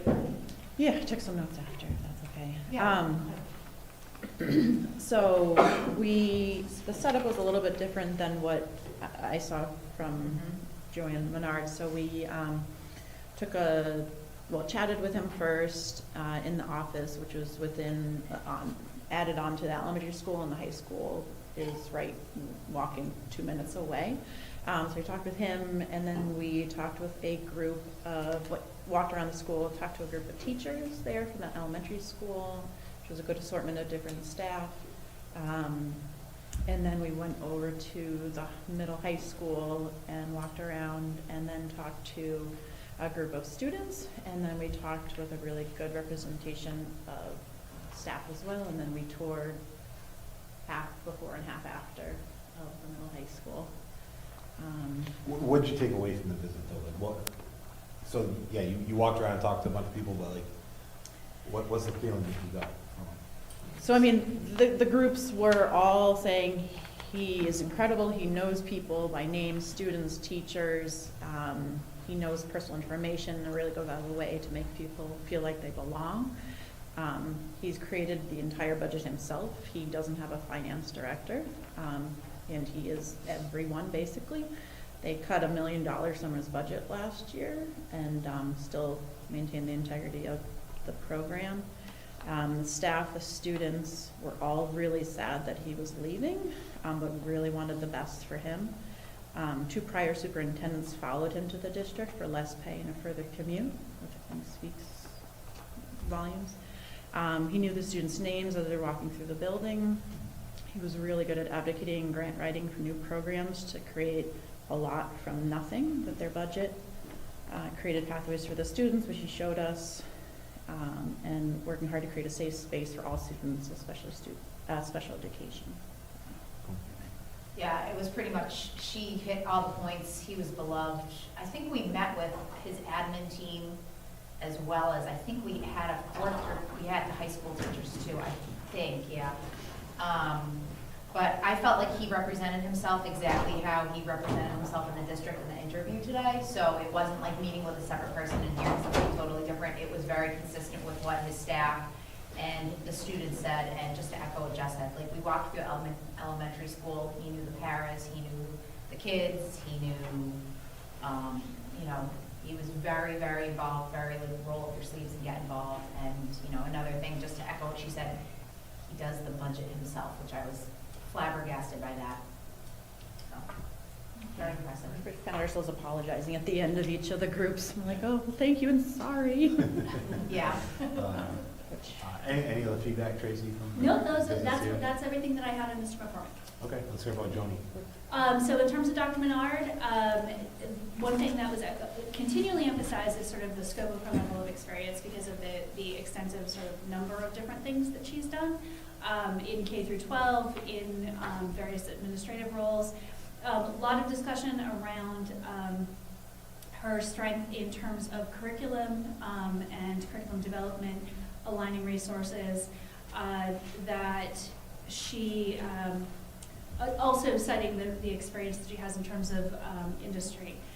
There also, one of the things, one of the people that I spoke to is the person who was actually in charge of equity for her current district, and something that he was reflective of was the way in which that was sort of brought to the table all the time by her, that was something that she was very deliberate in terms of doing, that it wasn't something that was needing to be advocated for, but was in fact being invited to sort of take a chair, that she loves to learn. And there was, in terms of the district feedback, that she was very well informed, highly experienced, gave very specific examples when asked for things. That she was strong on much of what was being sought. So one of the things that was on the survey was, you know, here's what you outlined in terms of what you were looking for. The reflections you got back were very strong in terms of Dr. Menard. Also that she's well informed and pleasant, positive, engaging, and sort of always brings that to the table whenever she's part of kind of any discussion. Beth and I visited this district. Beth, do you want to say anything? I need to look back at, Look at your schedule and remember. yes, it'll all trigger. We talked to a lot of people. She's very knowledgeable. She is very supportive. We talked to 3 different principals. They all had made mention of how like supportive she was in difficult times. We talked to all of their curriculum heads, I think, and curriculum's obviously a very strong suit for her, and she's been really supportive in kind of reestablishing what was going on there. I think she came into a little bit of a messy situation there, and she really has straightened it out a lot, and it sounds like they have difficult situation with like the town and community, and she's worked very hard at navigating that. Yeah, she definitely seemed beloved. Any other? Yeah. No, that's all. I agree That with was all that. I had, Dr. Menard. Yeah. We got an email from a staff member supporting her. Miss Hager, the art teacher, Mhm. had worked with her in a previous district and was thrilled to see her walking through the school. Move on to Dr. Conley. Sure, in terms of Dr. Conway, one thing I wanted to sort of just highlight of Dr. Conway, I actually spoke with his current superintendent, Dr. Bartholomew, and he noted that, he told me this story, which is not something that I had known, which is that Dr. Conway was a finalist for the position of Pentucket Regional Superintendent at the time that they were hiring Dr. Bartholomew. And the school committee essentially went to Dr. Bartholomew and said, we're hiring you as superintendent, but we want to see if you can actually also bring on Brent Conway because we're so impressed. And he essentially presented it as they've been sort of a partnership for all of their time there. So spoke about his strength in terms of alignment of curriculum, universal design for learning in the classroom, the work that he does with the towns, that he's not only very knowledgeable, but is very good in front of a group in terms of presenting and speaking and so forth. One of the principals there spoke of his mentorship, that in terms of encouraging leadership in others in the district, his knowledge base, his thoughtfulness, and that, yeah, I'm writing all of the times where it says, like, it would be devastating to lose him in the district. As you are gathering, that's frequently the reflection that we get from those who are positively seen in their own district. In terms of feedback here, there was a lot of feedback that was positive in terms of not only his knowledge, but also sort of his interactions with not only staff, but also students. That he was intelligent, a good speaker, well-educated, knowledgeable, and clearly had a passion for student success. Laura and I visited this district, so Laura, do you want to say anything? Yeah, so something that I noticed, we met with a lot of different people. It was very well organized. It was the day flowed. He has a very symbiotic relationship with the superintendent. I know he's an assistant, but you can tell that they really like each other. And he told us, Justin, I believe, the superintendent told us that story. And it seems like they share a lot. Mm-hmm. And they work together, and they work together really nicely. So my concerns about being an assistant versus a superintendent, he's done a lot of that work already. Mm-hmm. He's a national speaker. He has huge connections at DESE. He's speaking all over the place, but he's very much in the schools. People know him. They see him. He's approachable by teachers, by students. One of the most impressive people that we met was actually at lunch. And she was a member of the school committee. She was a teacher in a different district, and she's also a parent. So I can't think of anybody more qualified to speak to him about him. And she said that, and everybody all day was like, we don't want to sell him to you because we're crying, because we love him so much. We don't know how we're going to exist without him because he does everything. He wears many hats. We love him. He's positive. He's, builds us all up. She said that her district is looking for a superintendent next year, and she begged him to wait, but it's too far away for him. To me, someone who is a parent, a committee member, and a teacher that says, I want him for my district, that's a huge sell to me. So that was my take. Yours, Mike? The only thing I'd add was, I think, Jess, you said you met with students there too, but they all spoke about focusing on students. We didn't meet with any students, I don't think, of the 27 people, there were no students, I don't think that we met with, were there? I don't think so in Holliston, but we met with 4 or 5 students, just with students, and they couldn't speak highly enough about how he had either impacted them or influenced them or helped them in some way. And I thought that was interesting that he talks a lot about students and student outcomes, but we actually got to meet with, he set us up to meet with the students to see that in person too, so I thought that was. They were different students. They weren't like all a certain kind of student. So it was like different backgrounds, and it was interesting to see that they all liked him. Yeah. And had positive things to say, genuinely. Different classes, different activities they were in. One was an engineering, robotics team captain, I think. There was a soccer player who they were bragging about being on the front page of the newspaper for the previous night's game. Yeah, he brought us the paper to show us that the student didn't even know. The robot. Do you want to talk about the robotics at all? Because that was really impressive.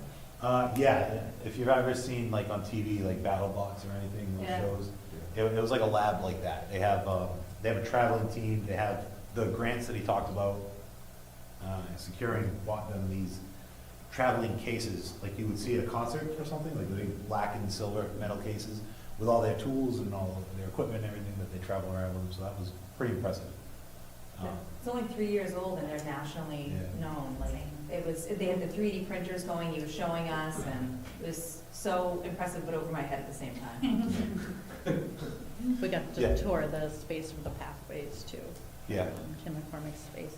And then they had, I guess, a prior robotics team Mhm. there, Yeah. but the space was great. Nice. Tracy, should we see if there's favorites or what I do think we you do? can, yes, you can, so you can do this one of two ways. You can either ask, you can either open the floor for a motion to nominate someone, or you can essentially take a straw poll and ask everyone to name the candidate that they would want to put forward. Either of those are. Wanna do that one? processes. the Yeah, same way? All let's right. go like around the table and everyone say their. How about if we just go by each candidate in order, and if they're your favorite, just raise a hand? Does that work? One favorite? One favorite, yeah, Oh, one favorite. okay. How's that work? Okay. Just want to clarify. So, we'll just, again, we'll go in order that they came in here tonight. So, Mr. Tim McCormick, was he anyone's favorite? Dr. Joni Menard, was she anyone's favorite? Dr. Brent Conway, was he anyone's favorite? Oh my God. I didn't think we were all on the same I page. didn't either. I'm shocked. All righty Well, then. there we go. To have a motion to offer the position of Superintendent of Schools in Brunswick Boylston Regional School District to Dr. Brent Conway. So moved. Lori? Second. I heard Jess first. Okay, so that motion is now on the floor, and anyone would like to discuss for or against? I just want to say, like, we had another candidate too who was supposed to be a finalist. He just took a job in Harvard, Dana, and he's wonderful. All of these people were wonderful. Like, I don't want Tim or Joni to feel like they made it because they had so many wonderful things to say. It's just that I feel like Dr. Conway meets a lot of things that we need and has the positive can-do attitude that I see this gentleman over here having a lot of the time, that lifts us up even when we're struggling. And I think that's what's really carried us through and made a lot of progress. So, I don't want Tim or Joni to feel bad that they didn't get the votes, just the right fit. And all of us are so different. Yeah. Like, I think we're all shocked that we She's all. a really It's rare that discussion. Yeah, color me surprised. When's the last time you had a 6-0 vote in this room? And nobody abstained. Yeah, right. Well, we haven't voted yet. Well, there you go. Right, we don't know yet. We don't know. I just want to say one thing. Thank you to the search committee, because I was like unbelievably impressed, like you said, with all three. Blown away by how much they've accomplished. And so seriously, thank you guys for sorting through tons of people and bringing us like what I would consider the cream of the crop. And so thank you. Thank you for that, because it was a lot of work, a lot of 18 time. resumes, yeah. And some of us had to give away our notes that we were very attached to. So make sure for It was almost an altercation, but we won't go there. But the other thing too is thank you to Tracy, who Yeah. ran Yep. a wonderful, like, Yeah. when we picked you, one of the reasons we picked you is because it was going to make such a hard experience so much easier for us. And it was a lot of work, and you did a ton of work. Thank you. This process, by the end of it, we all feel confident that we made the right choice. So we haven't voted yet, and there's a motion. Yeah. on Well, the table. All right, sorry. The straw poll This is, decision. this But, is, yeah. arguments Sorry, I for or had against All right. Dr. Conway. Well, I'd just like to echo what Lori said, like, coming into this stage, I was really confident with any of the four, and I was like, they're all amazing, so, I really want to thank all the candidates that applied, and, I wish them all the best, but, yeah, I think just, a lot of the things I've circled on my notes and stuff really, I think is exactly what we need, so I'm excited. Beth? I just think he's just a really good match. Like all of their experience is great. They are all more than qualified. I just think he's a great match for us and checks a lot of boxes that I hadn't met him before. I was really impressed.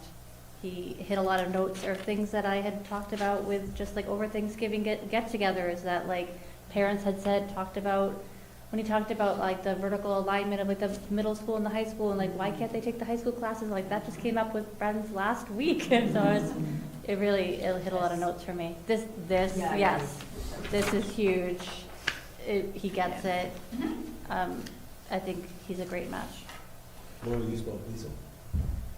I thought they were all so impressive, and, we went to. We loved see- Dana. We're like, Indeed. I'm like a huge fan, I was really sad when he dropped out. I'm But, happy for him. I think he's a great match for where he's at. Exactly, Yeah. so I feel like it all is working out the way Yes. it should, and, when we were interviewing them and they would speak, I'm like, oh, you're awesome. Oh, you're awesome. And I just like, how can I like anybody more? You know, and it was just, and I just felt, you know, just intuitively that, that Dr. Conway will be the best for our district. All right. Megan, I think you spoke it first, but do you have Yeah. anything? Yeah, no, I just echoing what everyone said, and like Beth hit the nail on the head with so many things that we've been talking about, or like that have been, you know, question marks, and it sounds like he's already all over it. All right, so all in favor of hiring Dr. Brent, or offering the position to Dr. Brent Conway, we'll do roll call vote. Jess? Aye. Beth? Aye. Lori? Aye. Lisa? Aye. Megan? Aye. All right, I'm an aye as well, so that offer will go out to Dr. Conway. If you'd like to take a recess, I'd be glad to call him and come back and give you whatever answer. Yes, let's take a Great. short recess, yes. She's messing with me, nothing. All right, we're back in session. We'll come to order. Tracy, you've called, and what do we have? He says, yes, thank you, he's very excited to get this call. All right. And I told him one of you would be in touch with him. Thank you, Tracy. Yes, I did talk with, so I started talking with Sean and Jonathan about, you know, we have to get through a contract Yes, you with do. him. So, they are on top of it as soon as we tell them who it is, and then we'll get in contact with Brent's side, and we'll work that out. We as a committee have to, we have to figure out what we're gonna offer financially. We were originally gonna do that tomorrow in a meeting, but we canceled that meeting. Sean and Jonathan both cannot be there, even by phone call. So we'll maybe talk about it Tuesday at our full school committee meeting, or at another time. But that's that. I think we're all set with this meeting. We're all set? Have a motion to adjourn this meeting, please. So moved. Lori? Second. Megan, everybody wants to stay. All in favor? Anyone against? All right, we're adjourned. Thank you. Congratulations, guys. Congratulations. Tracy,